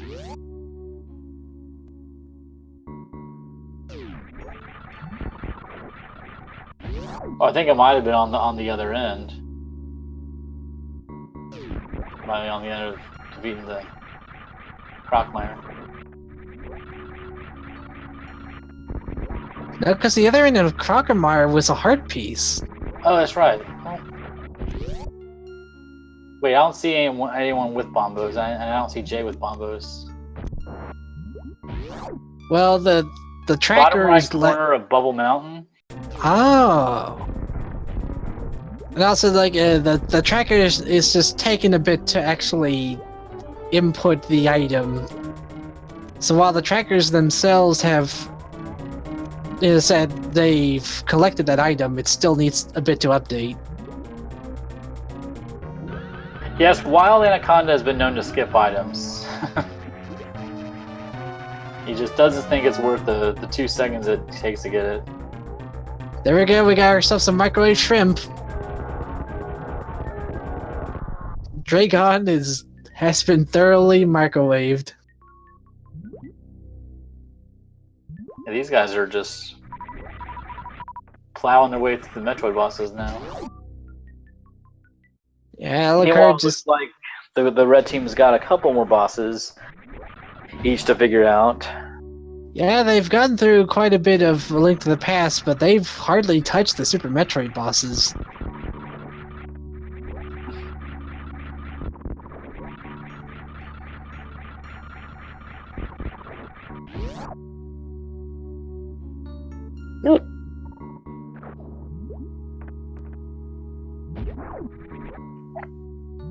Yeah, that could just be a fault with the tracker, because I've had some times where I'd mark an item for the runner and it just wouldn't show up. So I don't know why Alucard is trying to clip through these things when he has Spring Ball. Could have just done that.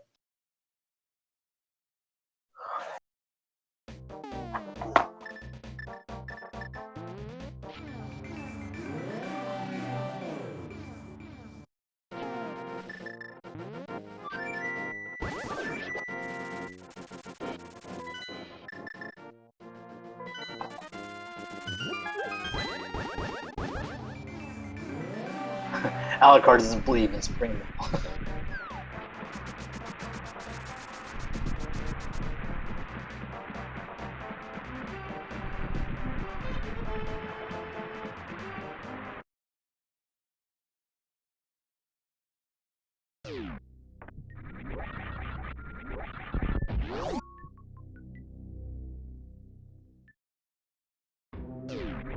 Alucard looks like he's on his way to fight really now.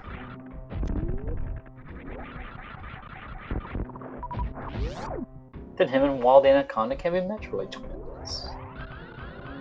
Both of them only having to defeat Mother Brain after this. But of course the question is, are they going to go back to Zelda or they're just going to knock out Mother Brain just because they're both there? It's certainly a possibility. It's kind of what I would do, actually. Looks like Anaconda just found the bombos. At least he's in the room with it.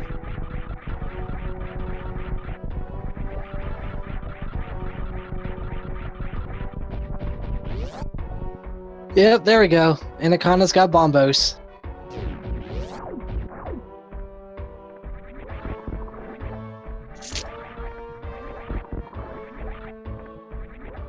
Since Alucard's already in Norfair, he could just make it so that as he's leaving Lower Norfair, he can just go grab bombos.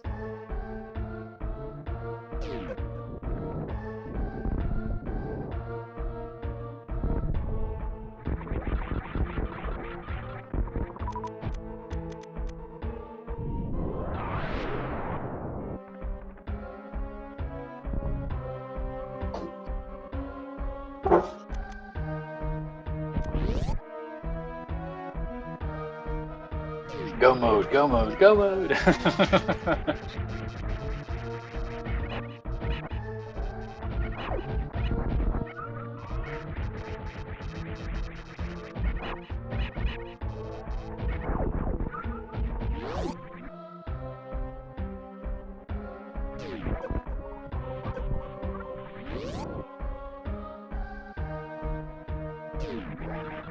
I don't remember where the hookshot was. I'm trying to remember where it was. Oh, yeah, hookshot was in Sandpit.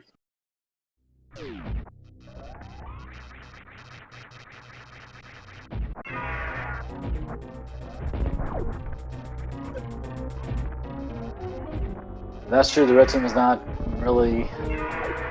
Red team's still got plenty of Metroid bosses to go through.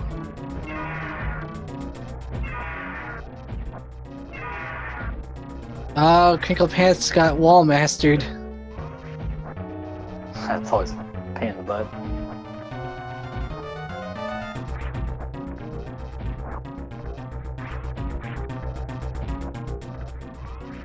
Yeah, but then they haven't gotten the gravity suit and wreck ship, nor that they really even got to the wreck ship.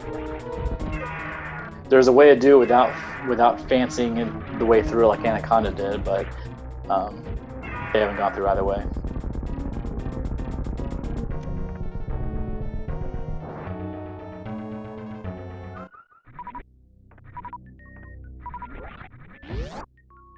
And Anaconda making short work of Mothulaw.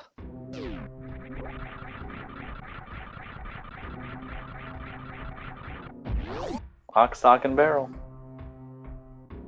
All he needs to do now is just head over to Meyer, get the crystal there, and he'll be full go mode.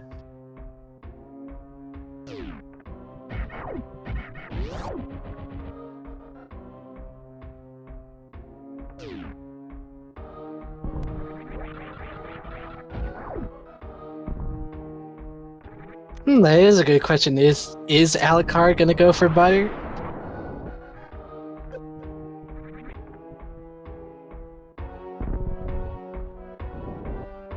At the rate he's been going, I don't think he needs it. He'll probably just give it up.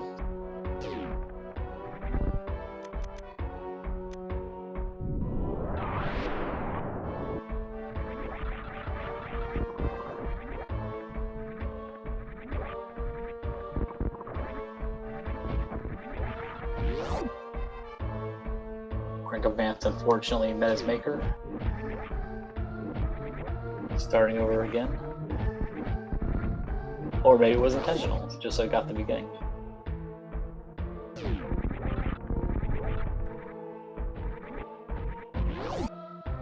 Meanwhile, Jay's fighting Phantom. Interestingly, not using X-ray strats. Is he aware of that technique, though? Have we seen him use it yet? I don't think we've seen him use it yet. May just be thinking that missiles is faster, I guess. That could be true.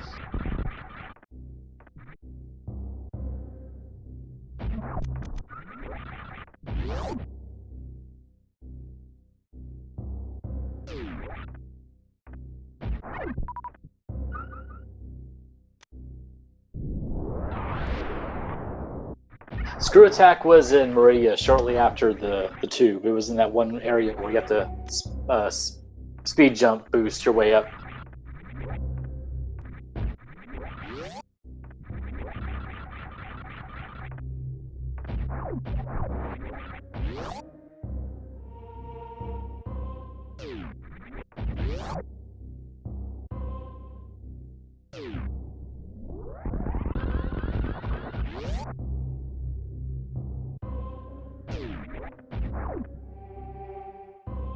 And Phantomy's dead. That is fan tuned down for JayChalke.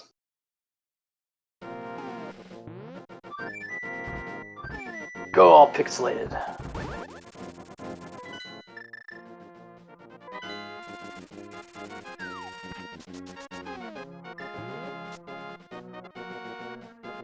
Alucard now has Bombos.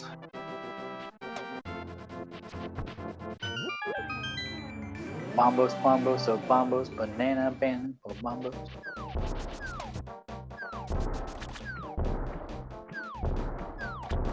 Yeah, Anaconda still needs to get the big key. Will it be in Vanilla Chest? Nope. Nope, Book of Medora. Not really a necessary item at this point.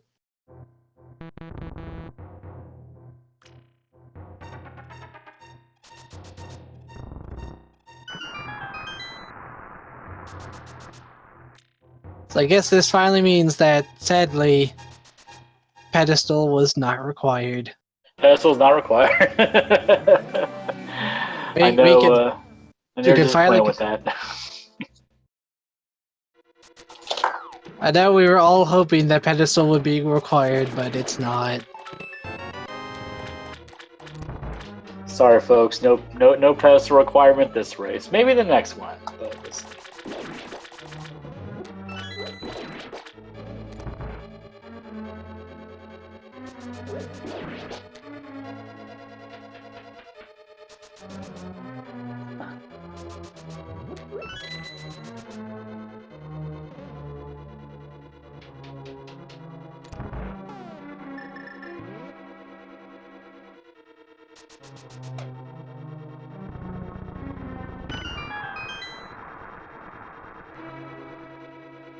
yeah, that's true. If Anaconda does some research, help out Alucard, then Alucard can finish, and then he can help Anaconda finish, and they can knock this thing out.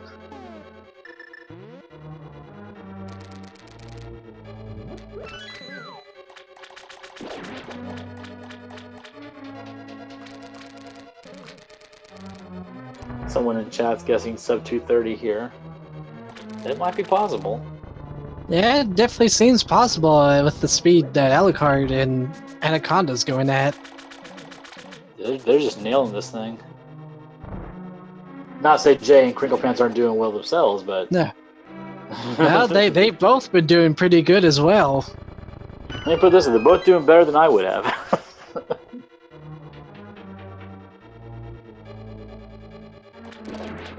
Shoot those eyeballs. Interestingly enough, Vitreous is one of the few bosses, save for Ganon, that requires 2 shots, even with silver arrows. And he's an eye, you know, you'd think that eyes would be much more sensitive to that kind.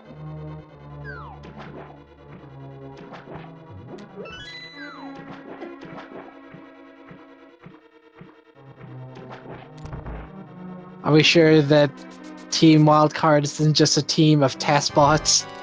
Oh, no, if it were task bots, they'd be doing, like, you know, spelling out their names in the sand or something, probably. Teleporting all over the place. They'd be teleporting right out as they start a boss fight. Just to go back later, just to prove they can. I've seen some funny task bots. I think one of the funnier ones I've seen was with Brain Age. Yeah, Brain Age is pretty good. Drawn Raccoon Mario and Homestar Runner and Mega Man. Oh, the answer is 7. Okay, sure, why not?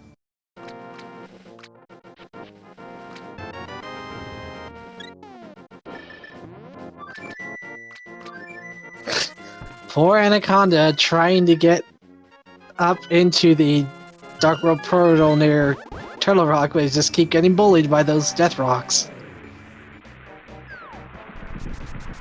He finally got it.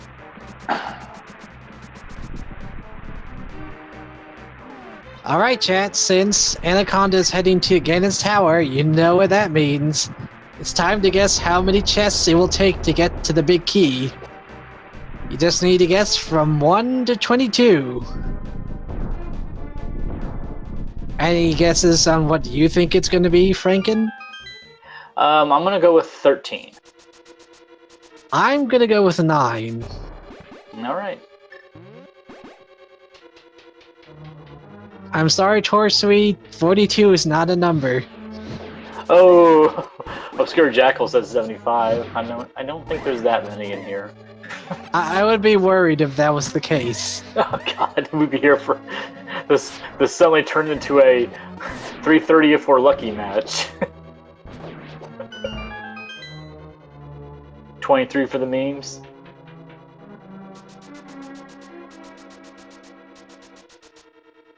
We made Torso sad with saying 42 is not a number.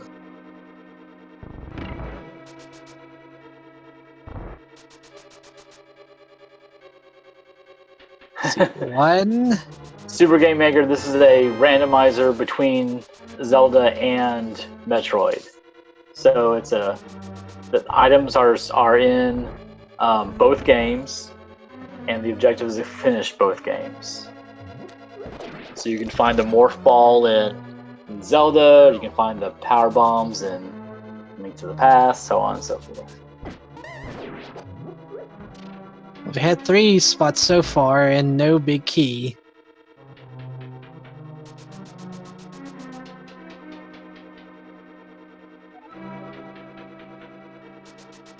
Do 4, 5, 6, 7.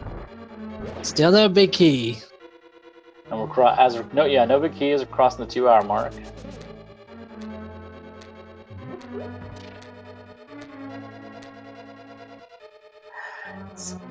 Super Metroid, Zelda 3 Key Sanity plus Super Metroid Entrance Randomizer win. Oh my god. That would. That'd be a nightmare. I would just quit. Do you just not want people to have fun? Is that what you want? There's challenge, and then there's, you know, words I shouldn't say on stream, so. Oh, Super Metroid 03 Key Sanity is coming, unironically. Oh my god. Okay, that was... Maybe we should be quiet. That was chest number 9 and still no big key. Looks like he's gonna check the random tile room.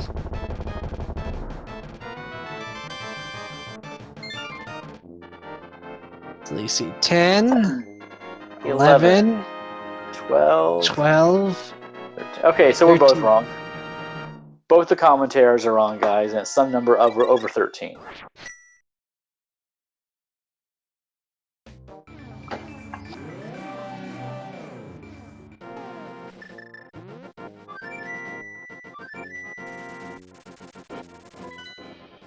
Well, Alucard's got all he needs done, and so he's going to be heading to the Ganon's tower as well. Anaconda's checked most of the left side, so more than likely Alucard's going to be checking the right side.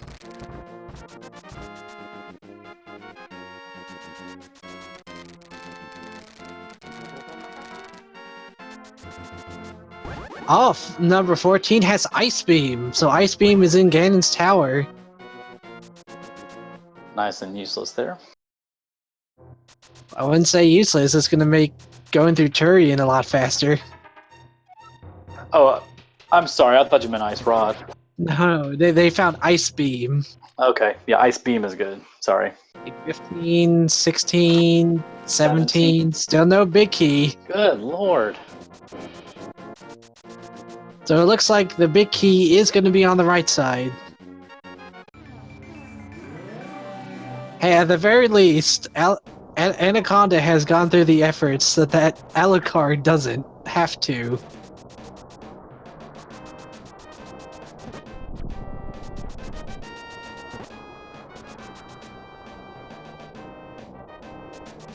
Also, fun fact, while you're using the cape and you're holding on to something, it will not use magic. So that's why he's able to just stand here indefinitely and not be hurt. Not bad. It's a good strat to use when you're fighting blind, too.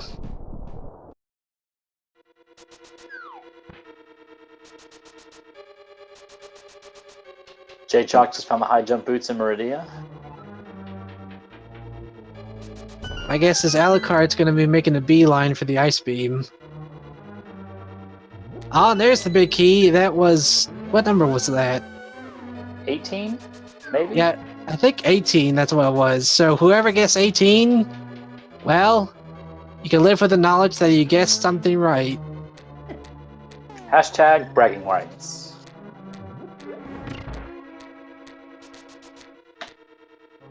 Tile room, tile room.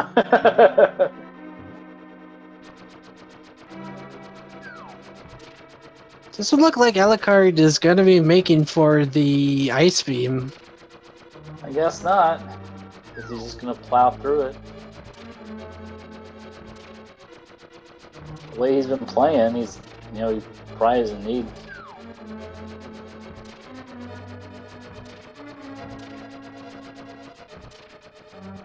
Even still, Good job, Wanda.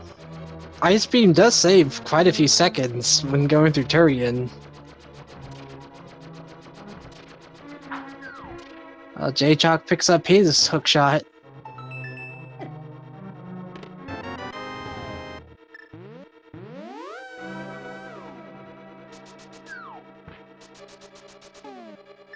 Yeah, not going for Ice Beam. Hey, I respect his decision. I mean, I think the option here is that he probably feels like both of them are pretty well ahead and they want to keep it that way. Maybe. So they're taking shortcuts when they can. So, yeah, the 30 seconds they'll save by having the Ice Beam is probably outweighed by the fact that they did not go get it. If you're good enough at using those power bombs.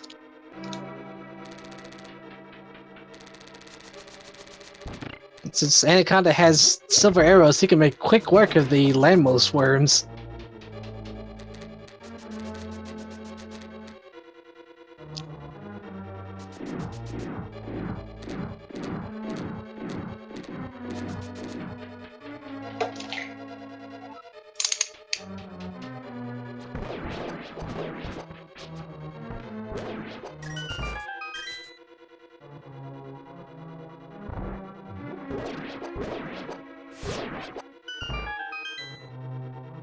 That's true. Power bombs can cause lag, but I mean, if Alucard doesn't want to use the Ice Beam, that's his prerogative. Now that the key's been found, we're officially in 1v1, v2 territory. I do find it funny that while Alucard has the red mail, Anaconda has the butter sword and shield.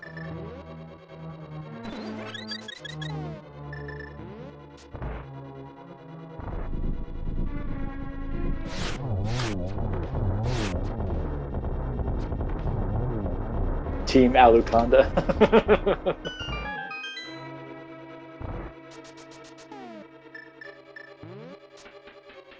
Go Team Aluconda. My Aluconda don't want more.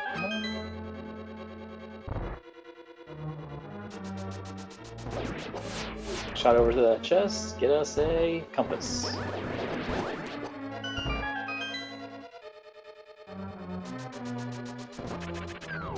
Wildcard's the thing, Aluconda is not. Or maybe it is, and you've just never heard of it. That's pretty judgmental right there, you know? Aluconda with a typical 1v1, v2 game. Wildcard. Aluconda. Wildcard. That really does sound like a spy name.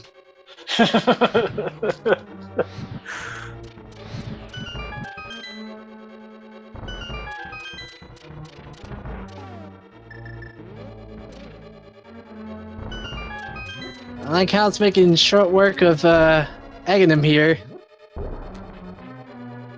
To the Ganon fight. Boom.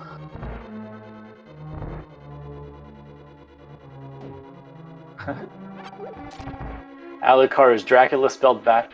Oh, okay. I never actually. No way, you're lying. There's no way that's true. Actually, is 100% true. Dracula. Like crap. I know. I'm just joking. I've played enough Castlevania to know that very well. Oh, okay. Yeah, that was funny when Nintendo was releasing all their Smash Brothers, the new characters in their latest direct. When the other character from Castlevania came up, I'm like, who? I don't play very much Castlevania. I knew Simon, but I didn't know the other guy.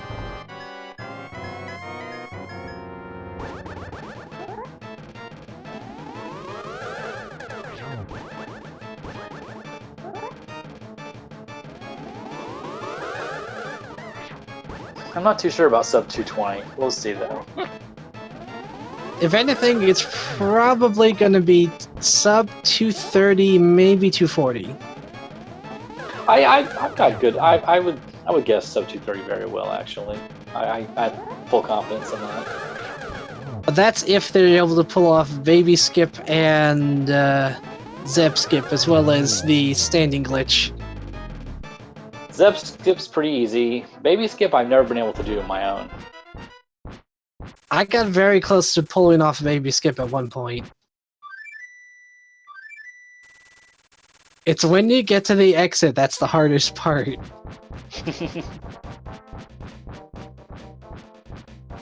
Crinklepants is fighting Phantomy, and he's not using the microwave glitch either.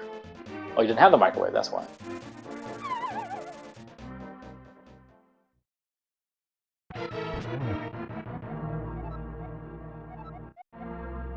Alright. Anaconda kills Ganon. He may not have that much in terms of health, but he still has the red suit, so it's going to mitigate some of the damage, but he's still going to take a lot from Ganon if he gets hit.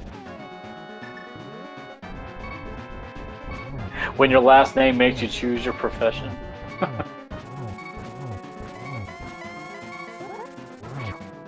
Alright.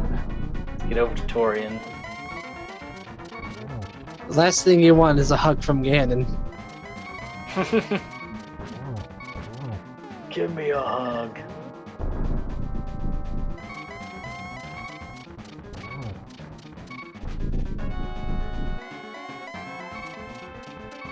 Yeah, I'd say 225 for Wild's very probable.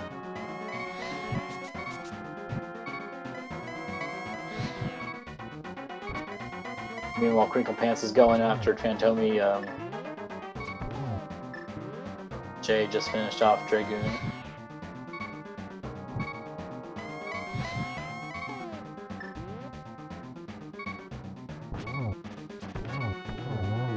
Ooh, Alucard getting that double shot in on Ganon and finishing him off.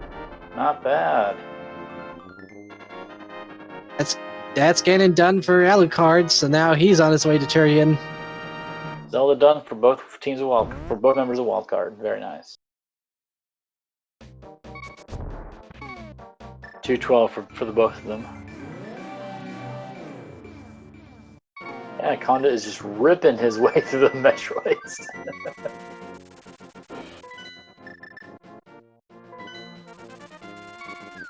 Where's Alucard heading now? Oh, he's just gonna make it into Metroid the normal way without doing a full reset.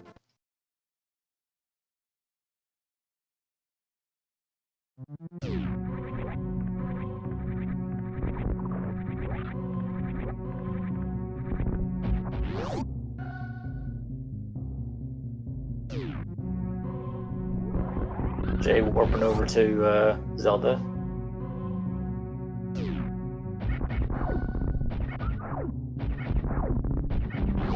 Let's see, is Anaconda gonna get the baby skip? Baby skip.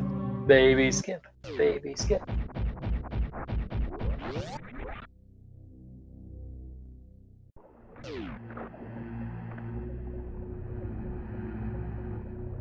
Oh, there we go, he got it. Excellent.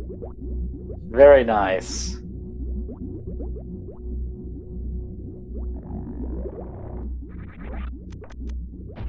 Alright, Alucard, show us what you got with your no ice beam shenanigans here.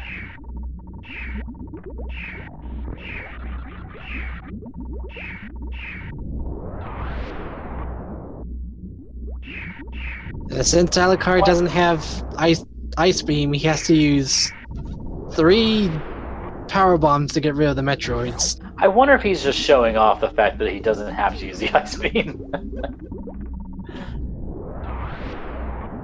Well, that, and I'm sure like he thinks this is probably save time, not having to go like divert just to get ice beam in Ganon's tower. Does screw attack work on the Metroids? Nope. They'll just latch right onto you regardless. That's what I thought.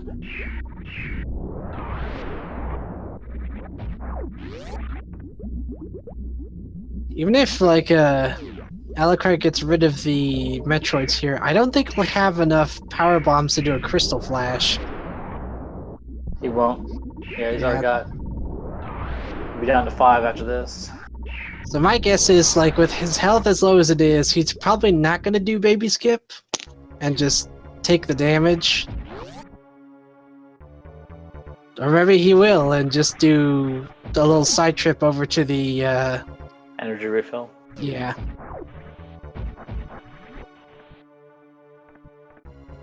Anaconda's already pulled off the standing glitch.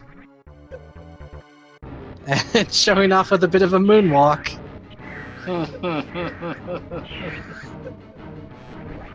Yeah, given the way Alucard's turning himself, it looks like he isn't going to do the Baby Skip. Dual Metroid action. Two Metroid. Just found himself a new energy tank. 2 Metroids in my game? It's more likely than you think.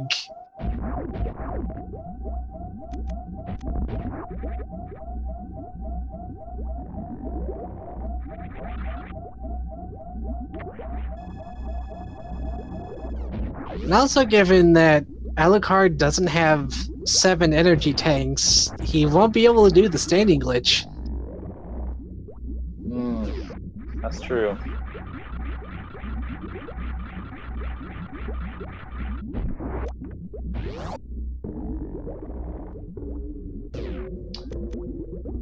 Chat brings up a good point. Wild's gonna get sub 220. Wild's got 220, yeah.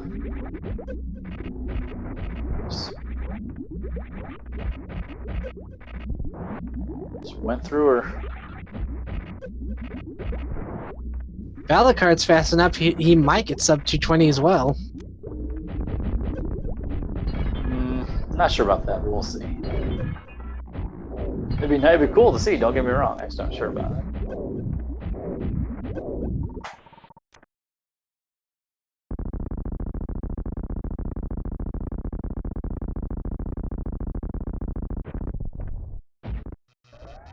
Yeah, Soul's Deck, that is what's called the standing up glitch. If you have around 700 energy, or in the very least 7 energy tanks, and take Mother Brain's energy blast, you should have just enough energy left over to get right back up. But then, like, take a bit more damage from Mother Brain so that when she's charging up for the second one, it'll just activate the next cutscene and you'll still be able to stand. There is a danger to using the charge beam shots, in that if you let loose a charge beam shot while Hyper Beam activates in the next scene, it won't soft lock the game, but it will slow it down to the point where it's at like 1 frame a second for like a full 5 minutes. Anaconda sub 218. That's nuts. That's awesome. That is an ending time of 2 hours 17 minutes and 55 seconds for WildAnaconda. That is an amazing time. That's incredible. I don't think I've ever seen anyone have that low of a speed on, or that low of a time on a speed run like this. Certainly the first time I've seen it. That's great. And Alucard's not far behind. I'm sure he'll be. I'm guessing Alucard's gonna be 221. Yeah, it doesn't look like he'll get the sub 220, but still, sub 230 is amazing.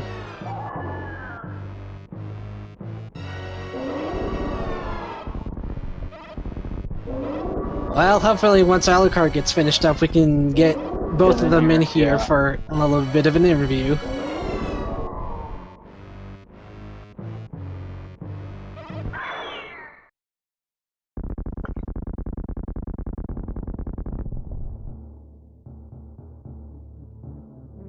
If Ether was a Misery Mire medallion, I bet they could have done sub 2. I don't know, man. Maybe. I say 220 is pretty darn good. I say 217.55 is pretty darn good. What is? I think CapnCrinklepants is trying to activate the speed booster to get up to the Screw attack. Screw attack, but I don't think he's trying to do a short charge in this room, and it is very hard to pull off. I have no doubt in my mind he can do it, but this is still something very hard to do. Red mail for JayChalke.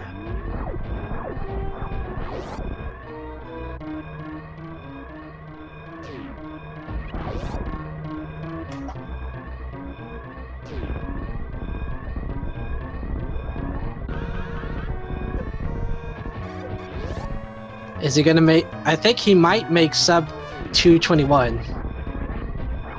Maybe. Cool. I'm on the edge of my seat, guys. Is he gonna make sub 221, or is it gonna be just over it? I'm gonna say just over. Yeah, looks like it's gonna be just a little bit over. With no disrespect to Alucard, I think it'll be just over.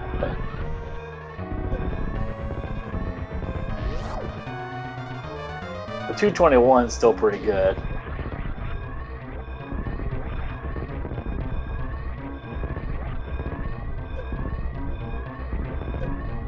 Aw, he doesn't save the animals. How dare you? All that extra time, you didn't save the animals. Is there that and do 2117 for Alucard? Is there that thing? I know on the vanilla Super Metroid randomizer, there's that one mode where if you try to save the animals, it actually takes you back to Birdie or something. Is that logic programmed into the crossover randomizer as well? Nope. If you go to save the animals, you can save them. Okay. Alucard is done. Alucard 22117, Anaconda 21755. The wildcard team is the winner of this match. The winner. The GG to Team Wildcard for winning this match. Very nicely done, guys. TJ forgot about the save the animals troll. Yeah, man. it's a blank move on the troll. it's a Richard maneuver.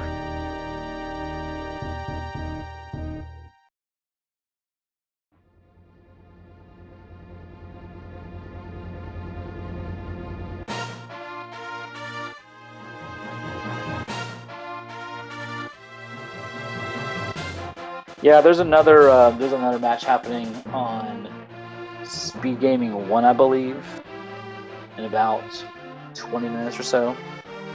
Hey, wait a minute! This isn't Metroid end theme music. This is Star Fox. This is a completely different game music.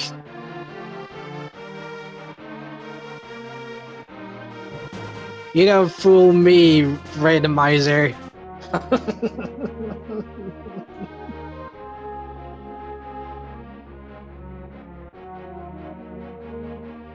It's a nice little touch. Maybe they're hinting at. I'm probably not hinting at anything. I don't even know how you would do anything combined with Star Fox.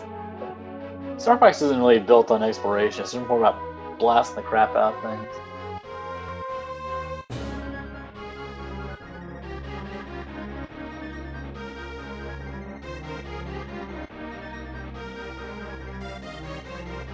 Let's see if we can get either Alucard or WildAnaconda in here.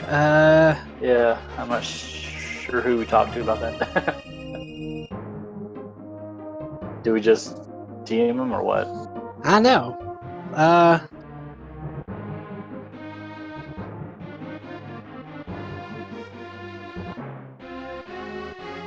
And you click the done buttons, otherwise people aren't going to get interview invites.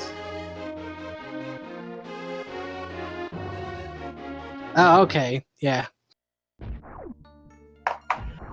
Alu's in chat.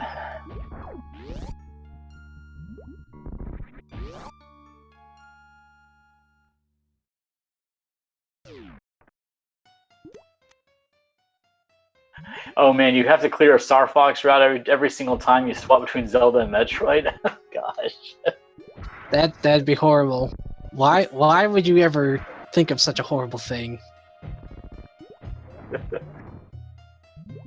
Might as well say you can't walk 5 steps without doing a barrel roll in Star Fox. Evil. Okay, I think Alucard and Anaconda are both in the...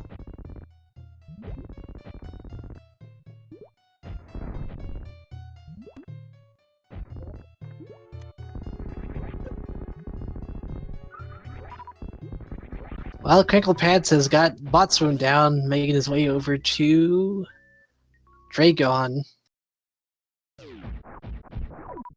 JayChalke finishing up Misery Mire since he's got the Bombos medallion.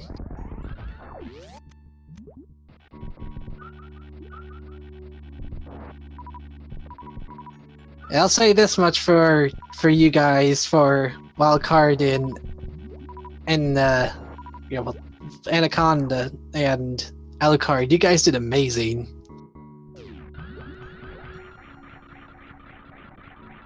That was like an impressive feat of teamwork and execution.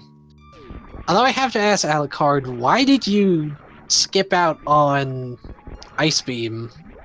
Oh, wait. Hello? Is this Alucard and Anaconda joining us? Hello, yes. Hello. Okay, so you can answer my question here. Why did you skip out on Ice Beam? It was just way out of the way. Like, at that point, we knew that Big Key was in Tile Room.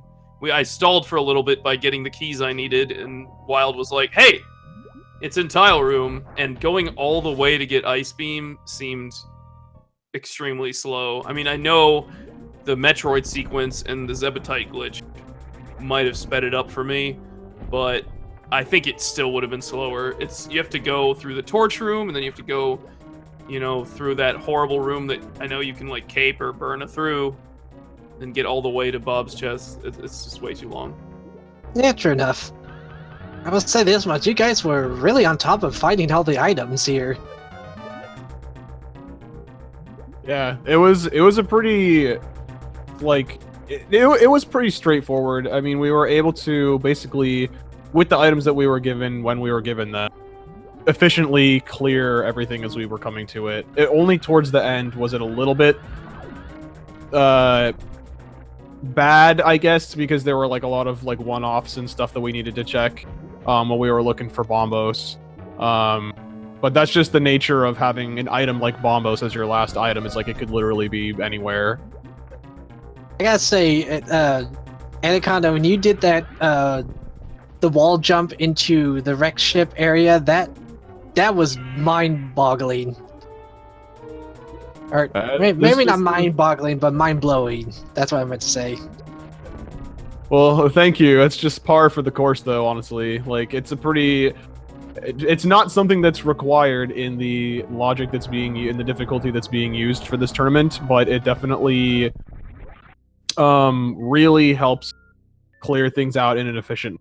Like I was saying, you know, we were able to do things really efficiently as we came to them, and so that going basically the route that I really like to do from Super Metroid is if I got power bombs and I have morph, I usually just start from the parlor and just clear everything all the way through Criteria, down through Brinstar, and then up through Blue Brinstar and go straight into Wreck Ship, which I think is just a really efficient way to clear things, especially getting Wreck Ship out of the way earlier rather than later, because it's time consuming. It's very out of the way to come back to, especially if there is an item like at Gravity or something post bowling.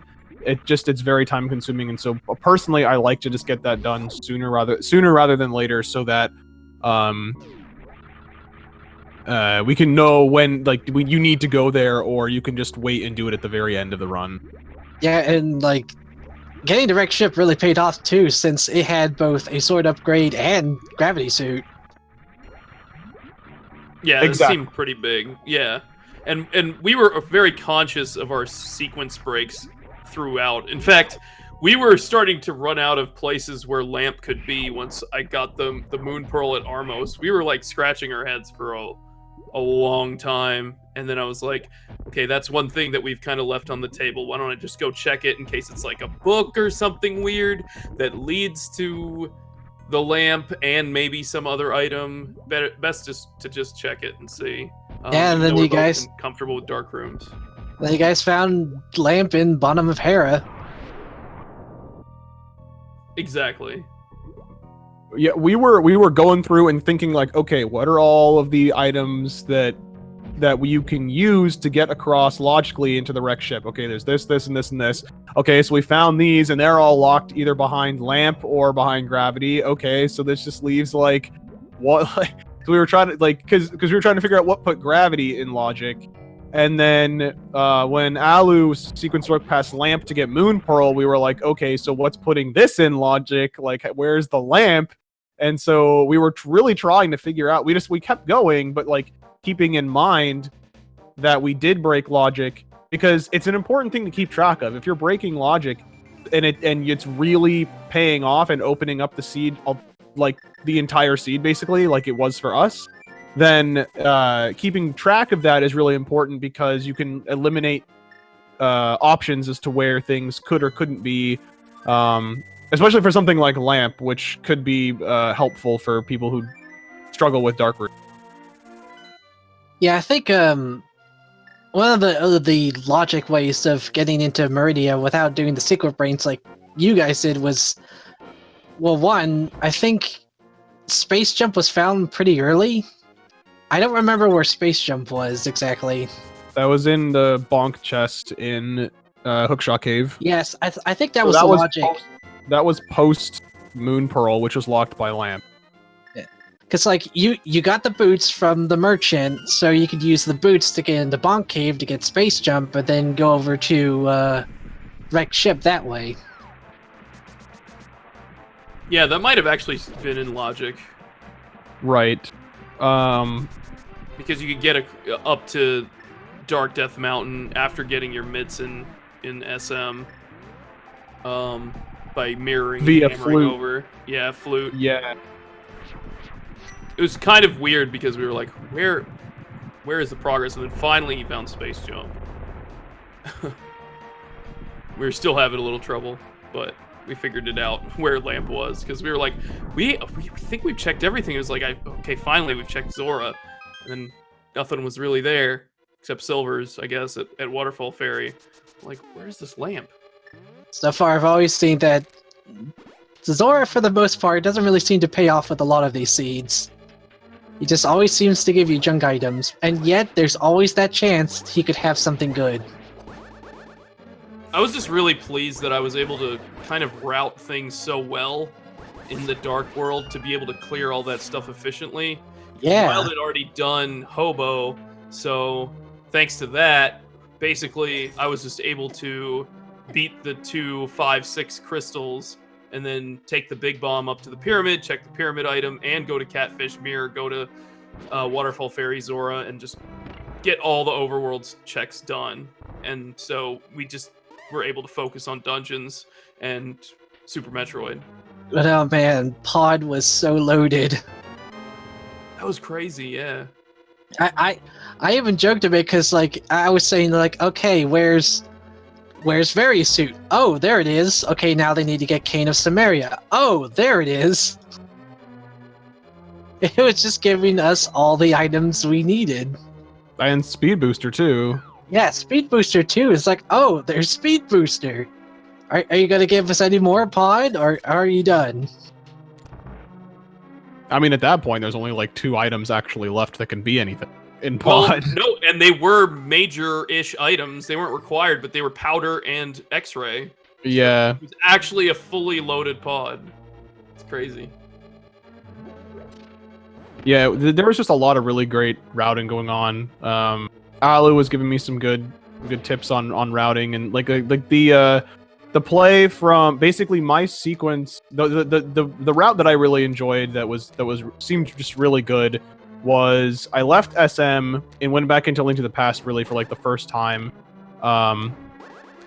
went to Eastern, got my Moon Pearl, and then went to Thieves to get Flippers, walked down to get another sword, and then half magic, which took me into Swamp, which then I finished Swamp and went right over and finished the back of Meridia, and then left, and then mirrored to get my silvers right back, and then that left me in. I went up the bridge into, from the water, Dark Lake Hylia into Pod, which got me the rest of that stuff.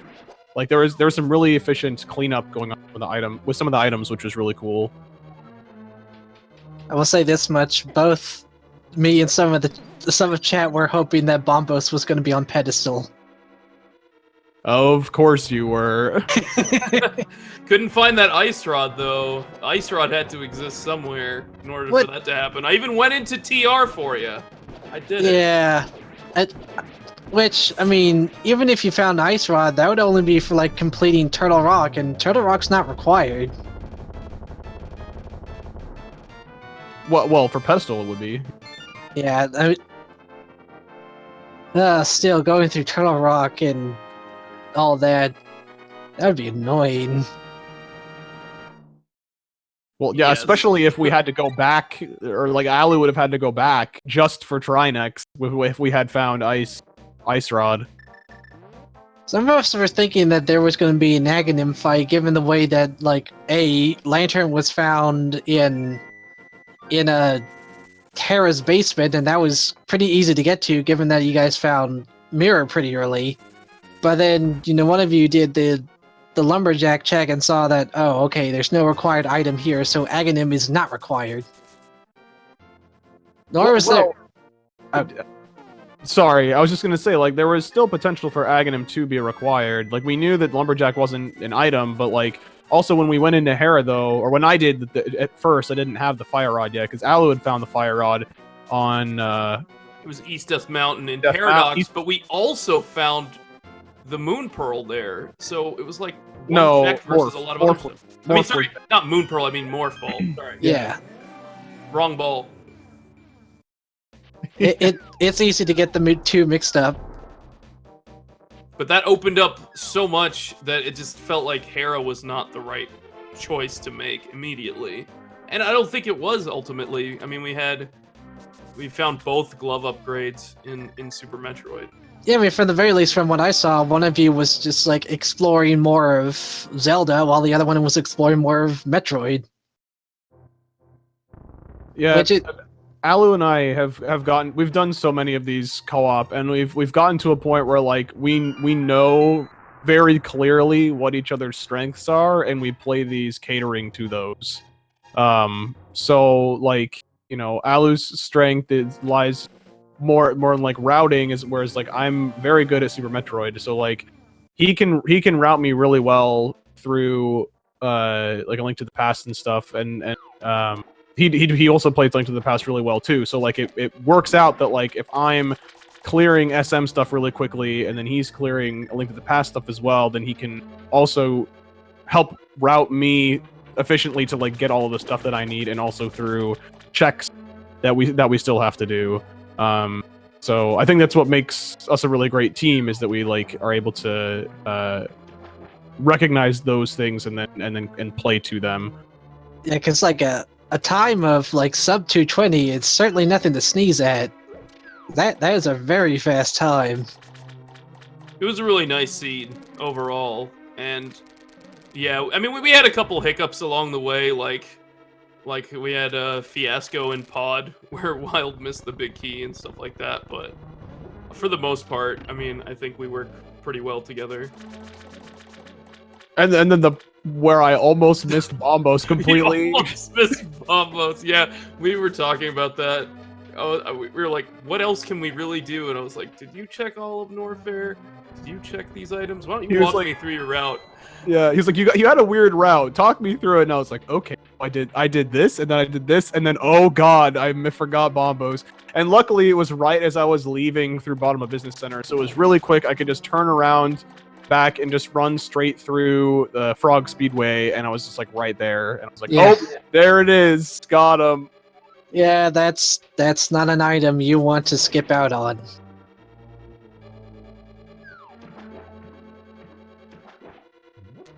But any final thoughts in regards to this race or the seed? It was just a lot of fun, and would do again. I guess we will be Yep. next week. Yeah. Yeah, looking forward to doing more of these. Definitely is a good time. Love combos. And co-op especially. Yeah, It's a it's lot of fun. it's definitely my favorite way to play combos for sure.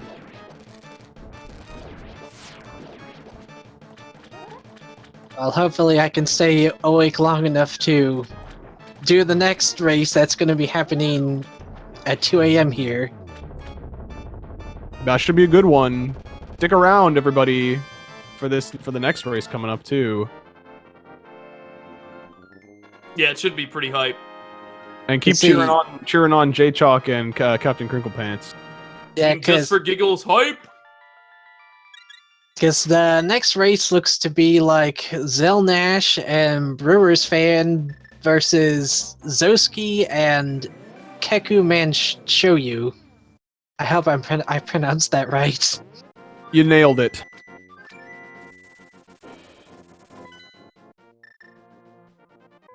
I kind of wish the forum here also showed the team names and not just the player names. Of course, I think I'd actually have to pull up the tourney list to actually see the team names. It's Sergeant Comcurse or SG Comcurse. SG, So Speed Gaming yeah. Comcurse Yep. versus Snappy's Hawaiian. Snappy's Hawaiian being Zosi and Keku. Snappy, the name of Zost crocodile or alligator, I guess, and Hawaiian because Keku is from Hawaii. Yeah, I don't know about the other team name. And, well, Zelnus and Brewers Fan are big commentators for Link to the Past tournaments, chiefly, and so you'll hear them a lot during those tournaments. So I think they're just going from the commentary curse angle there. Pretty cool. Yeah, I definitely know I'm nowhere near good enough to try any of these races. I haven't even mastered Mock Ball. The good thing that's not required for this for the normal logic. Not true, but it could also just be good to do sequence breaks. Yes. Well, thank you guys for commentating, Frankenrock and Pantsneck. Appreciate that. Appreciate the trackers. Yeah, the trackers have done a very nice job with this run. So, as always, if you guys want to, be sure to follow Alucard and WildAnaconda on their Twitch channels too. If I can't pull those up in the chat. What's the cat command in chat to do that? Oh, there we go. Someone already did it. Thank you for that. You're welcome. Shameless self-plug. It's just, well, it's also going to be plugging JayChalke and CapnCrinklepants too. Oh yes, of course. We don't want to feel like they've been forgotten. Absolutely not. No, you should definitely follow them. They're both really cool guys too. So Agreed on that point. Yeah, thanks for sticking around and having this interview, and thanks very much for the rather incredible race you guys did. yeah, Our pleasure. Thank you. yeah, definitely. See you guys in the next one. See you next mission. All right.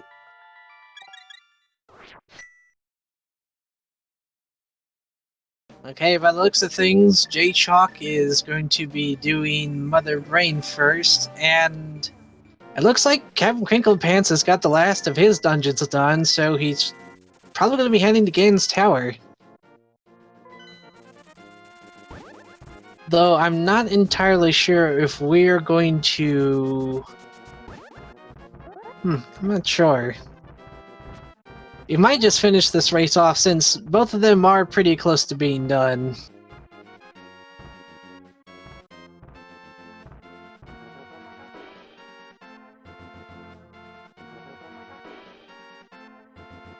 Captain Crinkle's walking very fast to make its way over to Ganon's tower. It's fine if you mistracked one of them. I'm sure we'll find out soon enough if he has completed one that you didn't fully track for. He might have been.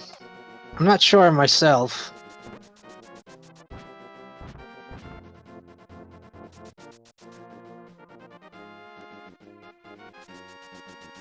Yeah.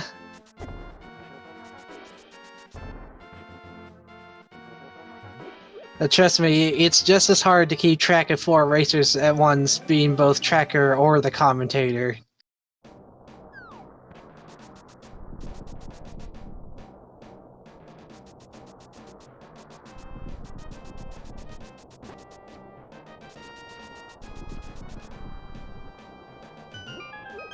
It looks like CrinklePants is going to be checking out the Hookshot Cave first.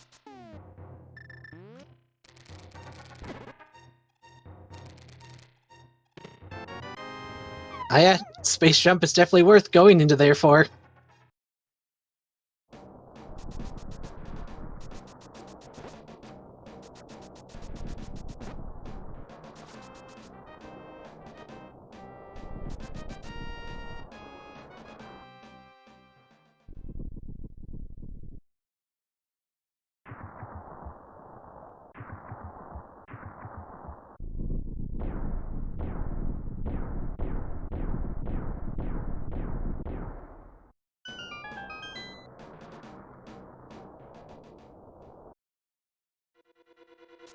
JayChalke was unable to pull off the standing glitch, but he's still making his way into the last part of the fight nonetheless.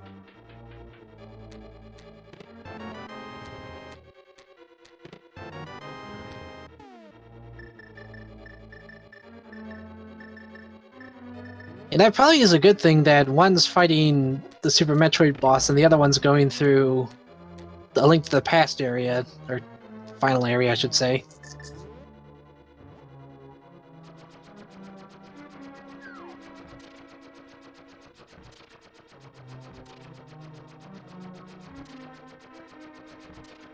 Hey, you call him a madman, but the last time I did commentary for one of these races, Big Key was in this room. And the racers, like, all went through all of the other areas in Ganon's tower before finally finding Big Key in this room. And we just, like, wrote it off as, like, wow, this has been one very trolling Ganon's tower. Yeah, I agree. They did really good. Good for this race.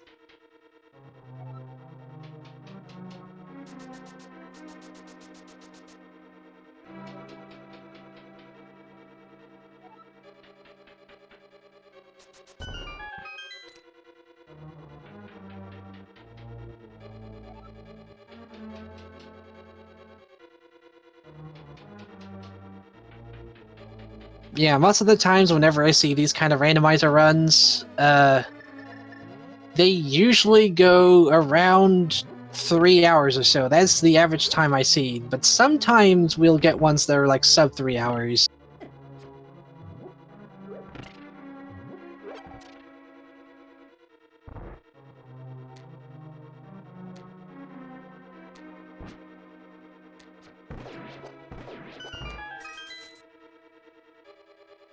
I always do find it funny that if you complete Super Metroid first, there is no escape sequence timer.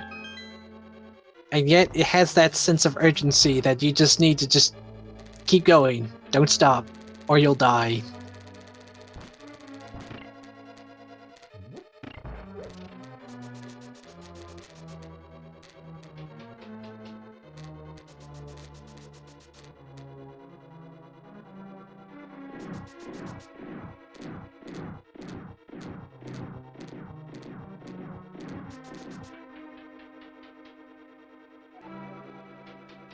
At the very least, none of these players had Morph Ball in Pod. Or no, Morph Ball in Misery Mire, I should say.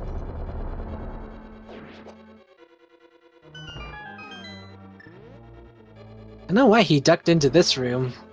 Because I'm curious to see what happens when he goes... normal. Okay. Man, that is weird.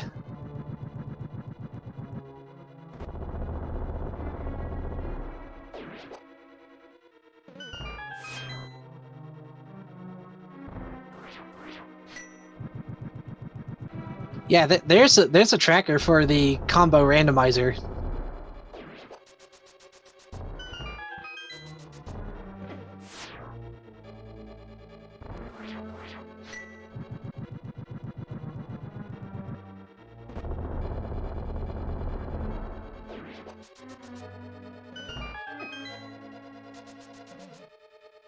Yeah, see, there's that tracker, and there's also this one right here.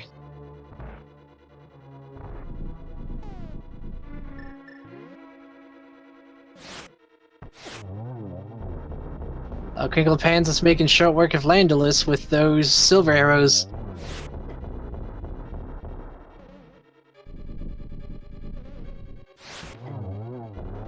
There's a couple different versions of the combo randomizer with Emo Tracker, and one has a map, one's just a simple, like, item GUI that you could just keep track of what items you have. And I think there was a third one, too. But yeah, both of those are very good options to use if you want to keep track of your items in the game.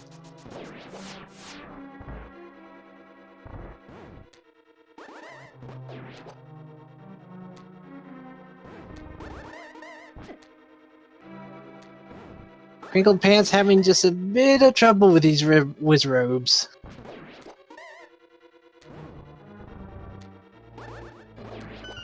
There we go.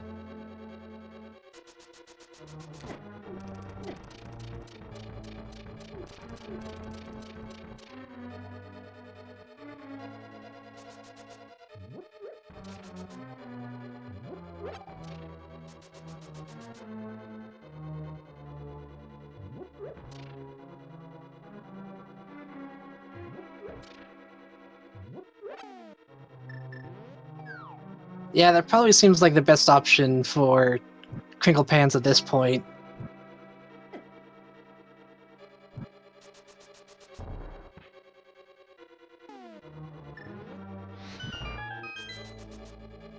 And meanwhile, all JayChalke has to do is beat Ganon and he'll be done.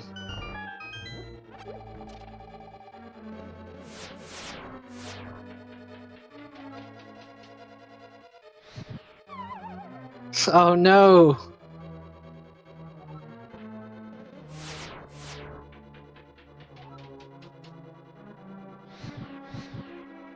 Let's see if JayChalke is going to do the same thing of checking... Or, no wait, he has to do the tile room, because that's where the big key is.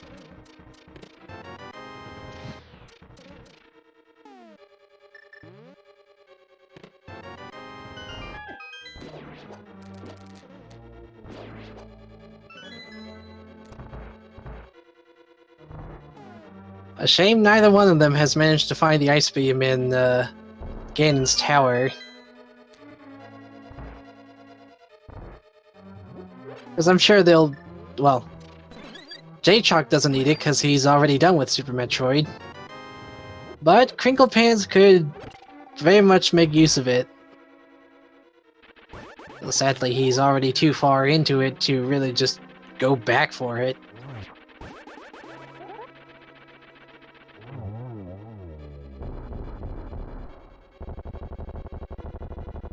I'm not sure. Frank, you still there?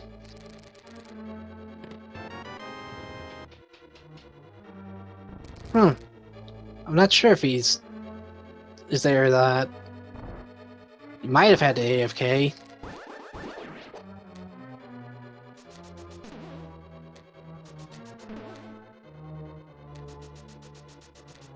Oh, yeah, we can't hear, yeah.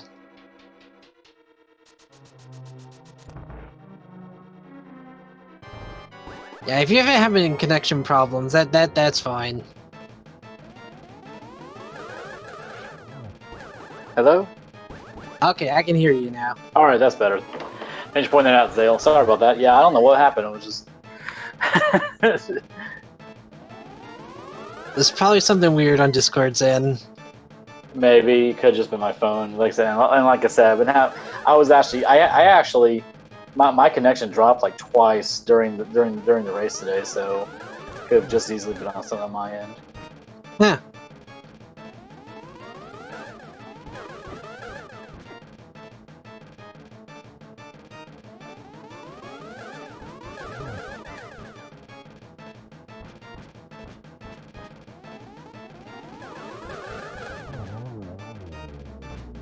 Well, that's acting him down for Crinklepants, who's going to be making his way over to Ganon. That was what was going to bug me about this in like the original game. It's like you blow the whistle and the normal bird comes and gets you. Why did that not happen in the anywhere else? Why does it happen here, son? The game never explains. I guess the duck just doesn't like being in the dark world, but he made an exception here. It's like, okay, fine. I guess if you're gonna save the world, I should probably help you here.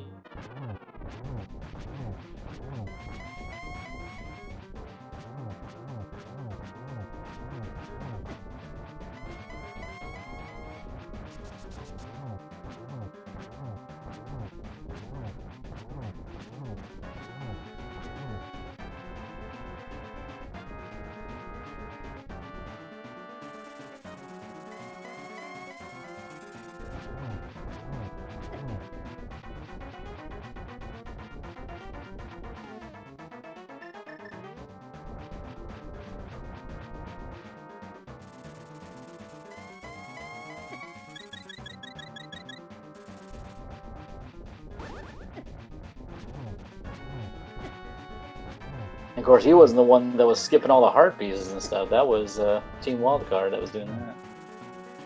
I think it was mostly Alucard that was skipping all the, I guess, the important, not really important, but just little improvement of life things.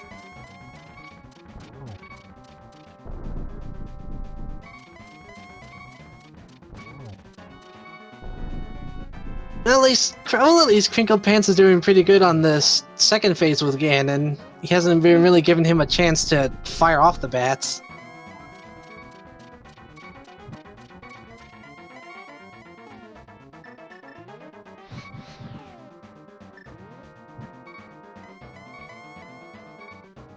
Oh no, he got Ganon hugged.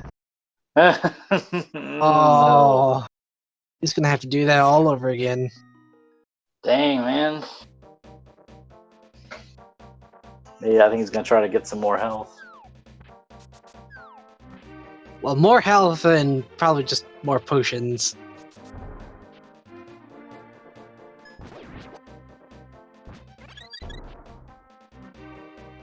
Or just fair to... Yeah, I'm sure he's confident enough to do that Ganon fight without the potion. It's just he went in there with like what, only 5 hearts? Yeah, still.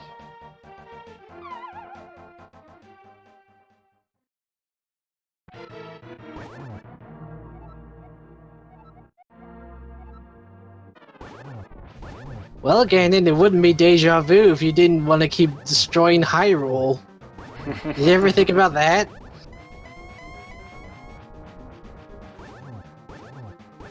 Did you see all the talk about the about where Breath of the Wild fits in the Zelda timeline? Somewhere at the very end? Yeah, well, the funny thing is, someone says that it actually happens at the end of all 3 of the split timelines. Which, I mean, it feels like it makes sense, given, like, just the state of Hyrule there. Yeah. Basically, somehow the 3 separate Zelda timelines somehow converge and end up sharing the same one. That's where Breath of the Wild takes place.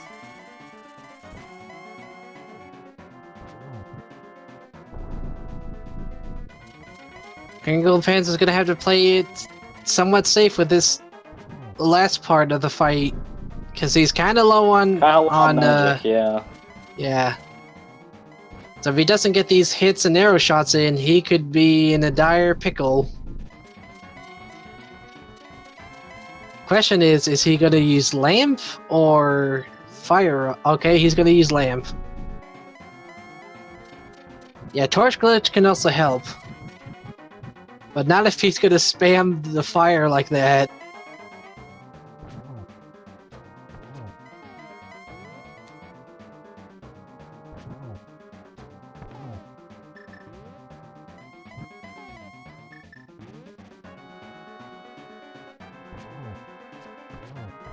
Oh, almost got the second shot there. And Ganon is down for Crinklepants. Yeah, I don't think Hyrule Warriors is in the official Zelda timeline. Gee, I wonder why.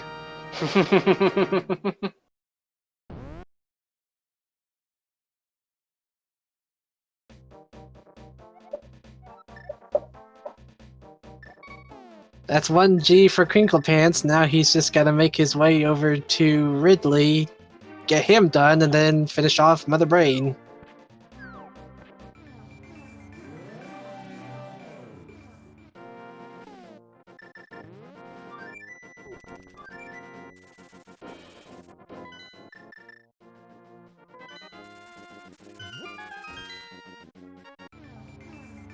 Meyer! I think out of all the dungeons in A Link to the Past, the two I hate most are Mire and Turtle Rock.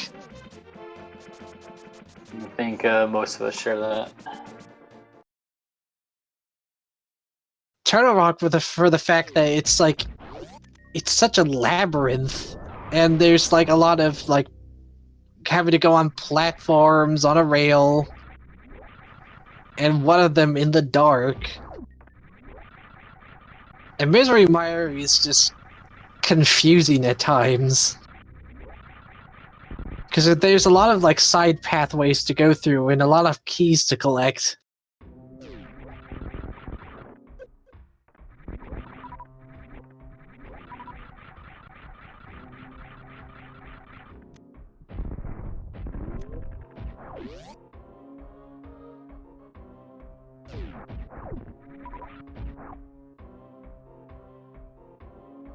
Yeah, I think everyone can agree, Mothula is a terrible boss to fight.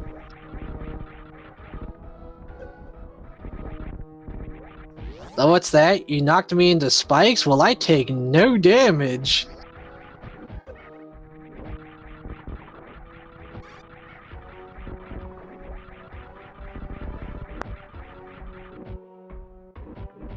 Hello? Are you having more mic troubles there? Yeah, apparently so. It looks as though on Speed Gaming 1, the next game of the tournament is going to start off fairly soon. Okay, so if... Just for everyone here. Yeah. I know JayChalke's going to be finishing up with his Ganon fight pretty soon, but I don't think the same could be said for Crinklepants, sadly. Crinklepants is probably at least, I would say, 15 minutes away. So... He still got Ridley, he still got Mother Brain. Well, he's still got Ridley. Yeah, he's still got Ridley to fight too. Isn't that what you said? Yeah. So. This is always fun to watch these guys play games that in a record time that I could never hope to do. Yeah, barring no Mother Brain deaths. Dying during Mother Brain? Never heard of such a thing. No one dies during Mother Brain. Not unless they somehow, well, I wouldn't necessarily call it a death, but it's certainly a big time loss if you screw up the standing glitch. Mm-hmm. Nobody wants to be stuck at 1 frame a second and just slowly watching time pass by. Mm-hmm.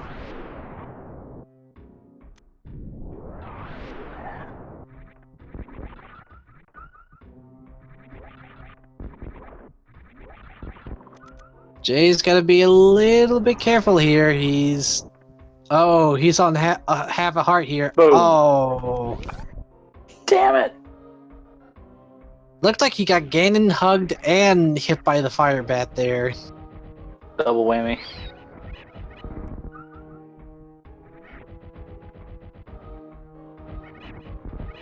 Does not look like he has anything useful in his bottles, just 2 bees.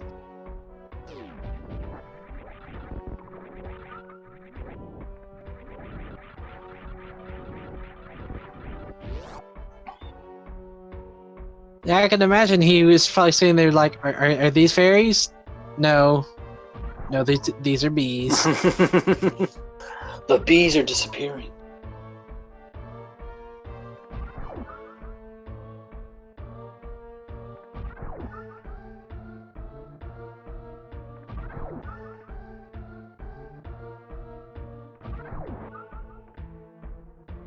More than likely, he's gonna make a side trip over to the potion shop, restock on potions, and then go right after Ganon.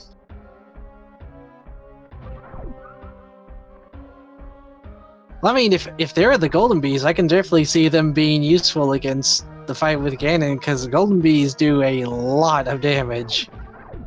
I've actually never tried that. I didn't know that was possible. I know I watched one racer actually utilize a golden bee to help them with the fight in Mothula, and it worked. That's awesome. I like that a lot. I think the one thing that I think either the ROM or base game does is that if it's a golden bee, it has a plus sign next to it. Oh yeah, I think you're right.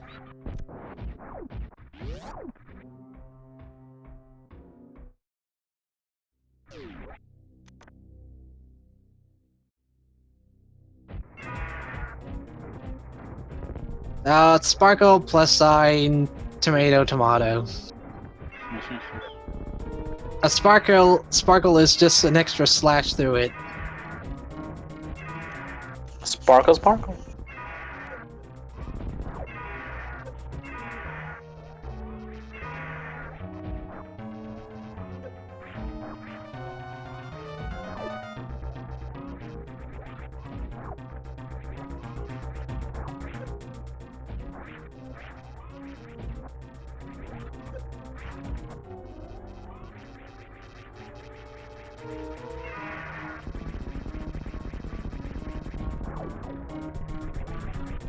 And Ridley's down for Crinklepants.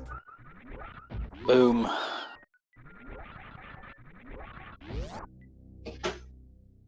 Well, JS Dudes beat Ganon, all Crinklepants has to beat MB, and... Oh man, Vanilla... There was Vanilla Morph for another race. Oh yeah, I just saw. I was actually kind of just keeping an eye on that one, but yeah, that one had to start with Vanilla Morph and oh, what else was straight up? But yeah, like come on, draw that nonsense. It's all good though. It happens.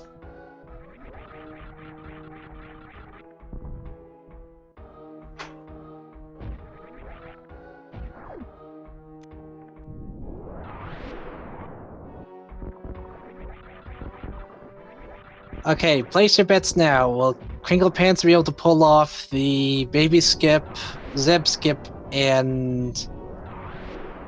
Actually, Crinklepants doesn't have high jump. That would make baby skip a bit difficult to pull off. And he doesn't have ice beam, so Zeb skip is... Well, actually, he could just speed dash through it.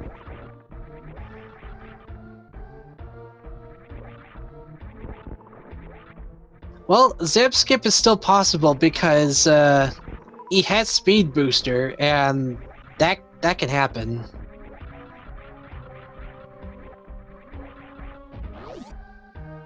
But yeah, Crinklepants definitely does not have enough health for stand-up.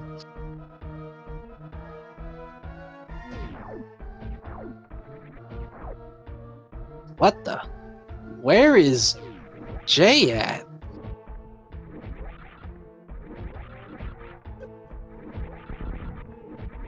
Oh, So that's what that room was for. He fell down.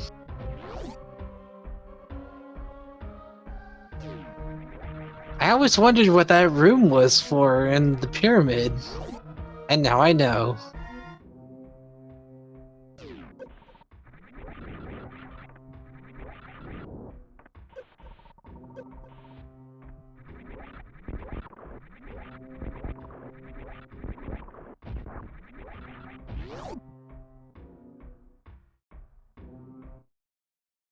Yeah, no ice, no 7 energy tanks to do stand-up glitch, and no high jump. I mean, baby skip is feasibly possible without high jump, but it's gonna be hard to pull off.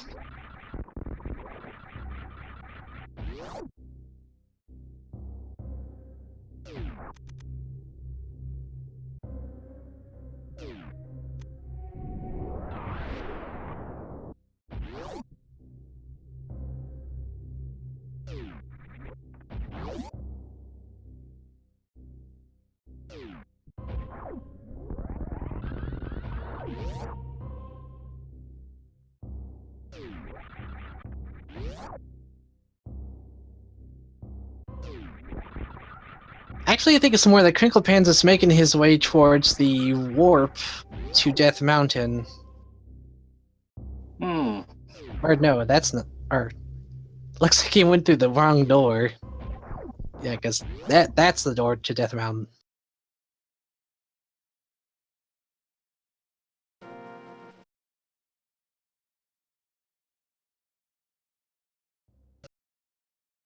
Okay, he exited, re-entered to save his progress so he can just save quit to the ship.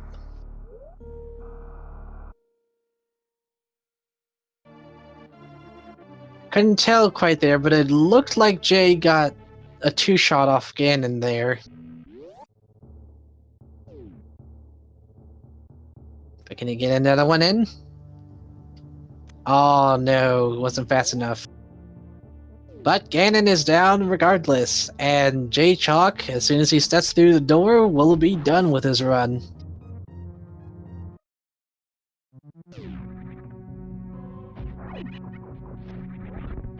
Let's see what his time's gonna be. Time 12, ends 15. at GG. time ends at 3:12:17 for JayChalke. GG indeed.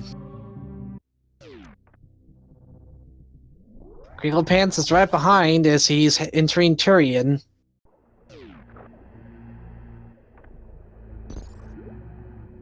Yeah, the sub 3:15 still pretty good.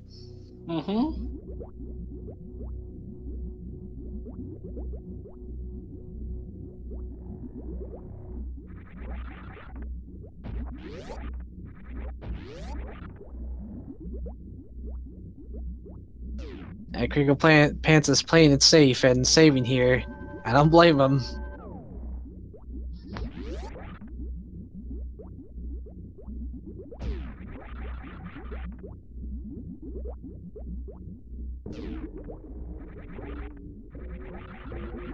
So yeah, Screw Attack doesn't kill the Metroids, it just pushes them away.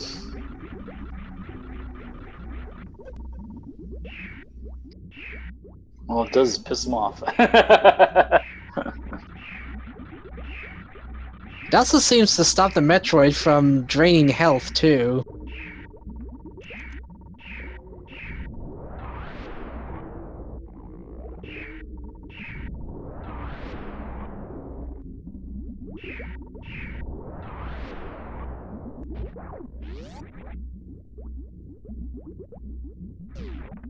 Oh, this is kind of risky, because 5 energy tanks and those Metroids can drain your health pretty quickly. Thankfully, he's only got 2 more rooms after this. Then it's just the baby skip, if possible. Yeah, I bet he won't do the baby skip. That's true, he does have reserves as well.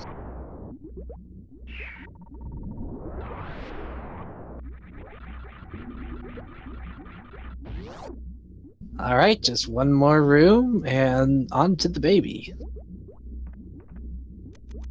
Though at its size, would you really even call it a baby anymore? Right. Well, I think all of us have read the source comics, which we know is the baby, but still, it just. That thing's way too big to be a baby. I've seen some big babies. Okay.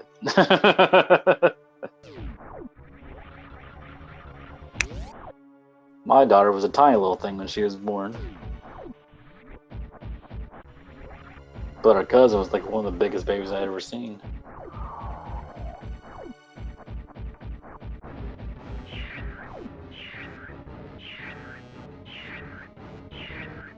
Yeah, I could probably see it viable just to turn off screw attack if you're going through Turian without Ice Beam.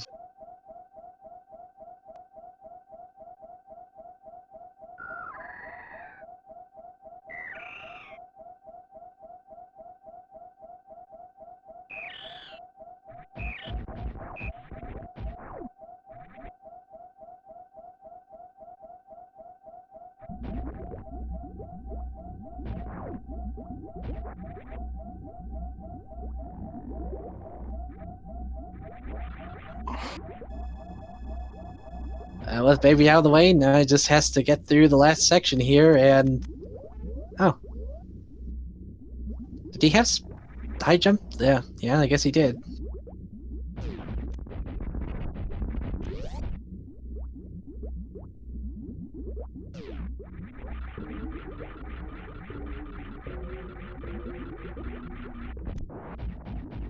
The question is he going to attempt the short charge to do the Zeb skip, or is he just going to brute force his way through? Well, let's find out. Oh, looks like he is going to try it.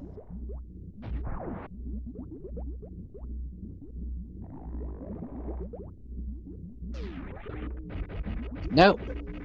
He's going to brute force.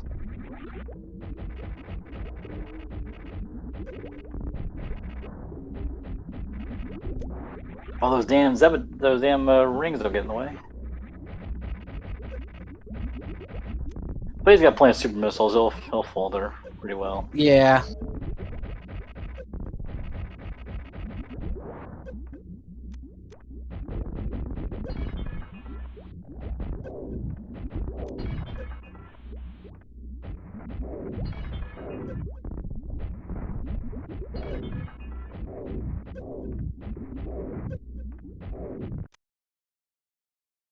Alright, on to the Mother Brain fight for Crinklepants.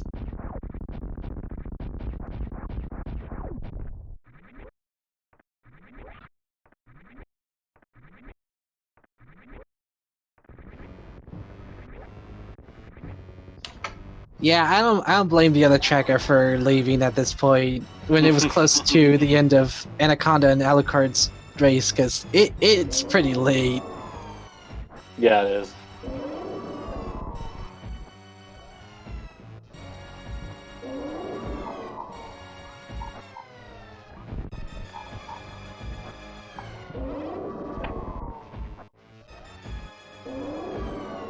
I remember there was a few nights that the races didn't have any trackers, and I was just like, oh, okay, I can solo track. Oh no. It was pretty hard on my first attempt, but after that, it was manageable. It's still pretty tricky, don't get me wrong.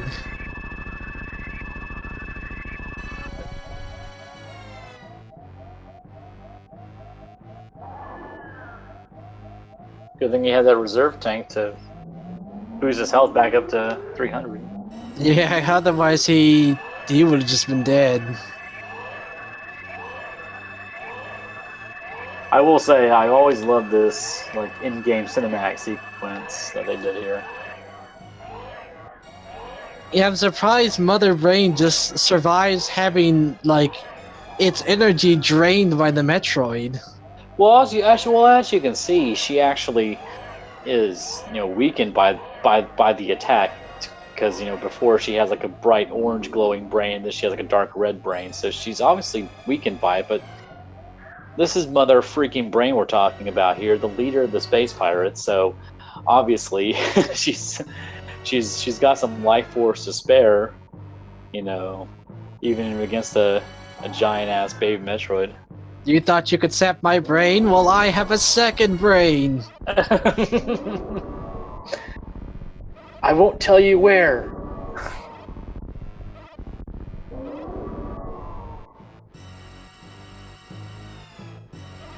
Fun fact, did you know that some of the sound effects used for the bosses in this game were pulled from Godzilla movies? No, but that's awesome. Like, Dragon in particular is... I don't remember the name of the monster, but I know he's definitely a roar from one of the Godzilla monsters. That's awesome. I'm going to take a look at that.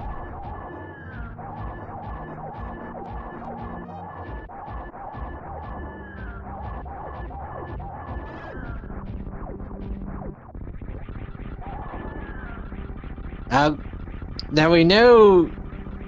I'm not sure if Captain Crinklepants knows if he's kind of late in this race or not, but Yeah. is he going to save the animals or is he going to let them die? Moment of truth. Alright, dude, you go. Let's go. Come on, Crinklepants, you can save those animals. Save those animals. They deserve to be saved. I don't care what anyone else says.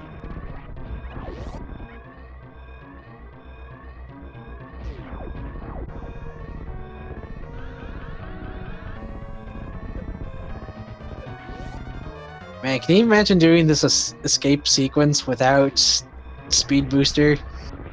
Gosh. Well, admittedly, the first time I played this, the first time I got to this point in the game, the original vanilla game, I did not make it out during the escape sequence. I got lost in, like, I think it might have been this area here. Oof. I didn't know where to go. So I died with the planet. Yeah, I mean, to be fair, this is kind of a labyrinthian escape sequence before you get to the elevator. Yeah, the first Metroid, you just had to go up a shaft. This one, like, here's the you didn't have this ability going up that shaft originally, so.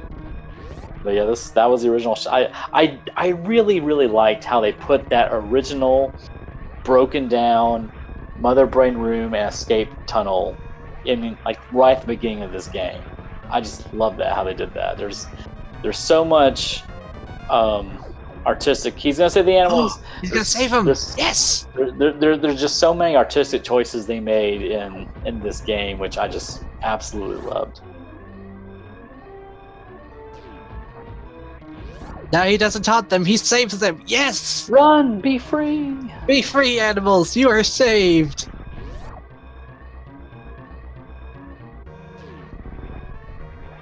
He may have been the last one to finish, but he's the true winner in my eye. Awesome. Only ends with 324-12, I think. Yep. Yep. 3:23:12. GG to you, Crinklepants. Excellent. Yeah, he's got the moral victory. May have been last to finish, but he does have the moral victory. Hey. GG. Excellent game. GG to you both, JayChalke and yeah, excellent run to you guys. Yeah, this is like all four of them. Alucard, Anaconda, Jay, and Crinklepants. Every single one of them did great. The trackers did really good. So this was fun, you guys. And a bit of a late one to stay up for, but I think well worth it. I think so too.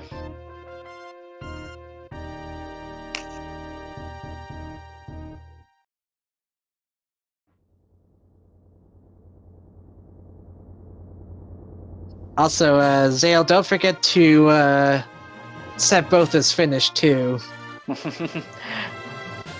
Jay actually paused his ending until Until Crinkle Pants finished. I like that. now we're fast forwarding to the credits. That's class right there, Jake. Very good job.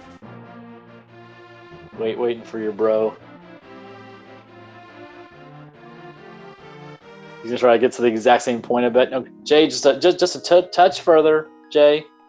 Just fast forward a hint further, and you'll be perfectly synced up with Crinkle Pants. Just a tad. Jay, just. There we go. There it's perfect. Oh, that is perfect. That is you cannot do that better. That was excellent. Holy cow, guys! They finished at the exact same time. That is amazing. Now that is what I call teamwork. Well, that was fun, guys. Thanks for coming out. Thanks to our runners. Thanks to our trackers. Thanks to our viewers. It does look like CapnCrinklepants and JayChalke may join us in chat for a moment. All right. I don't know what to do there, so I'll let you control that. oh, it's fine.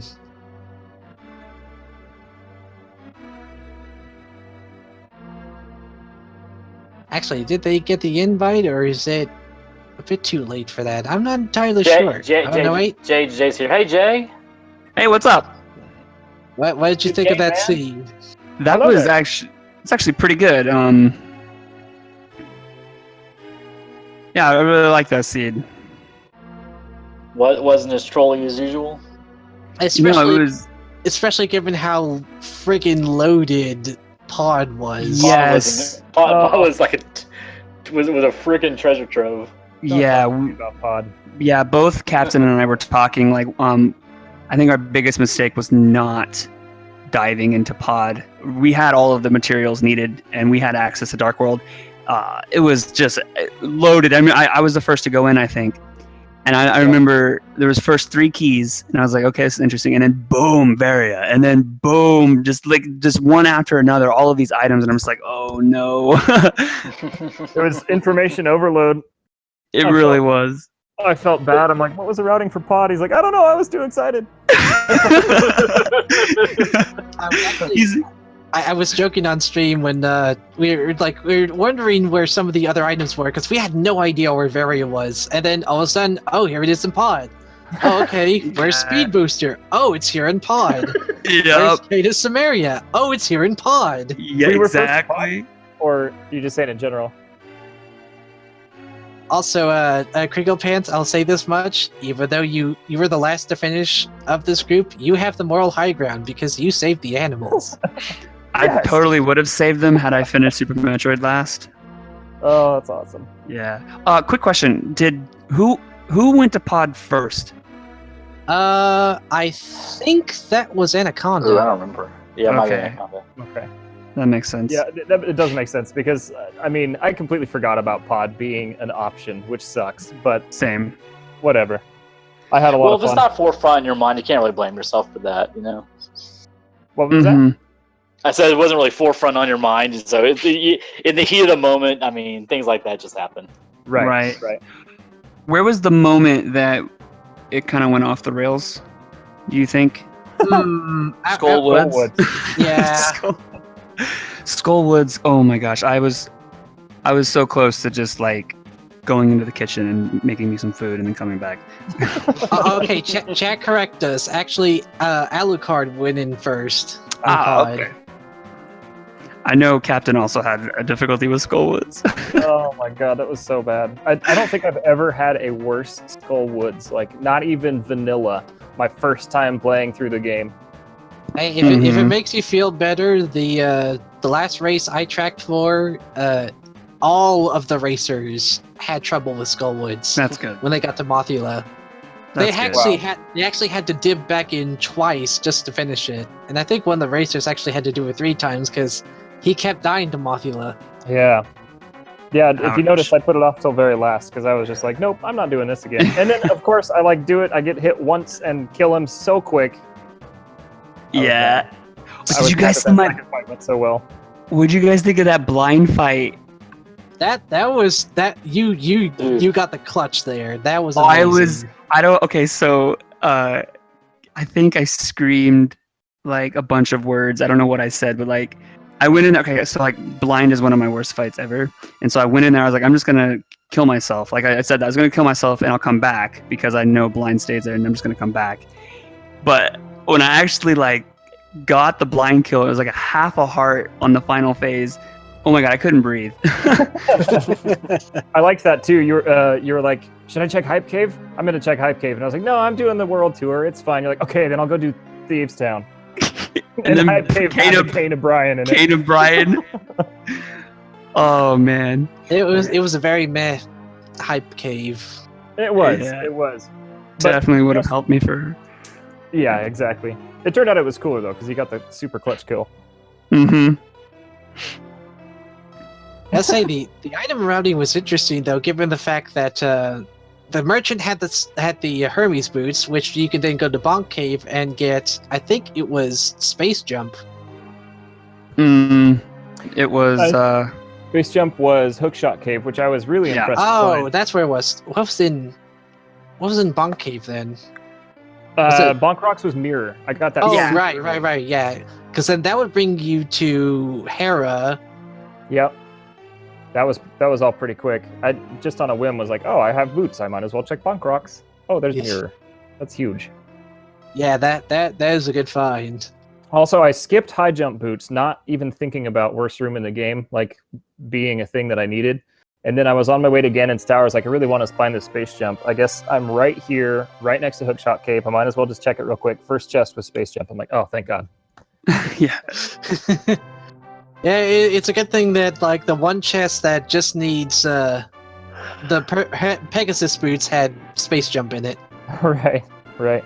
Mm-hmm. Oh, that was good. Yeah, that was fun. That's a PB for us, I think. Yeah. Yeah, by Yeah. a whole 1 minute. Nice. Hey, Meanwhile, yeah. I'm still baffled at Anaconda's time. Just It's holy jeez. utterly disgusting. Like it's so good. Like Wild, if you're out, I see you there. That's fantastic. Good job on that one. Yeah, it was a really good time. Almost a full hour. No, yeah, you guys finished an hour and 2 It minutes. was ahead. full hour before, yeah. But that's okay. No, that's I think good. I really like this time personally. I'm happy with it. So Yeah, Yeah. PB's a PB for That's sure. what matters. And imagine if we had Piece of just done crap out pod of first, just Look. done pod first, and not died 3 or 4 times with Mothula. I know. I mean, This could have. even then, we still wouldn't have won. Oh, Like, definitely would have Wild Card- lost for sure. But I think it could have been a sub 3 for us. Wild Card is a huge name to go up against in the first race. Yeah, that we were just we were in it for the PB for sure. Yeah. But it was definitely an honor. Well, this is really cool. I want to thank all you in the audience for watching us and sticking around and making this such a great community, and obviously all of the commentators doing their job. I've been there once, and it's not always the funnest to be sitting there watching people suck at Skull Woods. So thank you guys. All the staff for Speed Gaming. That's amazing that you guys put this together. It's such a really cool thing, and obviously Total and the developers of the randomizers in the past that Total stood on the shoulders of. This is such a fantastic thing in the gaming world. It just breathes new life into these old games and brings so many people together. This is wonderful. I absolutely love this community. And at the same time, Yeah. you all are crazy for staying up this late just to watch a race. Yeah, I had to wake up at 4 a.m. for this race. That's true. Wow. Yeah. Jay and Captain, congratulations on hitting your PBs, and it was fun to watch you guys. Yeah, thank you so much. We will, we'll be back. We might be in the losers bracket, but that's probably where we belong right now. Absolutely. See you guys again in the finals. There's always just be sure to follow the racers too, because these are some top quality racers. Minus Skullwoods. Right. Mine is Yeah. Skull Woods. We don't count that. I have the #1 practice spot now. We don't talk about Skull Woods. That's right. I had a bad experience. Pretty good. Well, Any final thoughts from you guys before we close up for the night? Will? Dip pod. Yeah. dip pod. You know, that's a lesson that I should have learned like 8 times by now. I don't know why. Right? I can't learn it. All right. Well, Well, no. I'm gonna go to sleep. I do have to work tomorrow, so thanks again, everybody, and have a great evening. Yeah. Thank you, sir. Thank you very much for streaming tonight. Of course. I'll see you soon. See you guys. Yeah, have a wonderful night, guys. And that does it for this race. Thank you all for joining us. I am Pansnick, and Frankenrod. And join and go to Speed Gaming without any numbers to see the next link. I think they're about half an hour through by now. So yeah, go check out the next. Go if you're crazy enough to stay up with us, go be crazy enough to stay up with them for a few more hours. Keep watching this madness. but yeah, thank you all, and have a good night. Thanks, everyone. Peace out.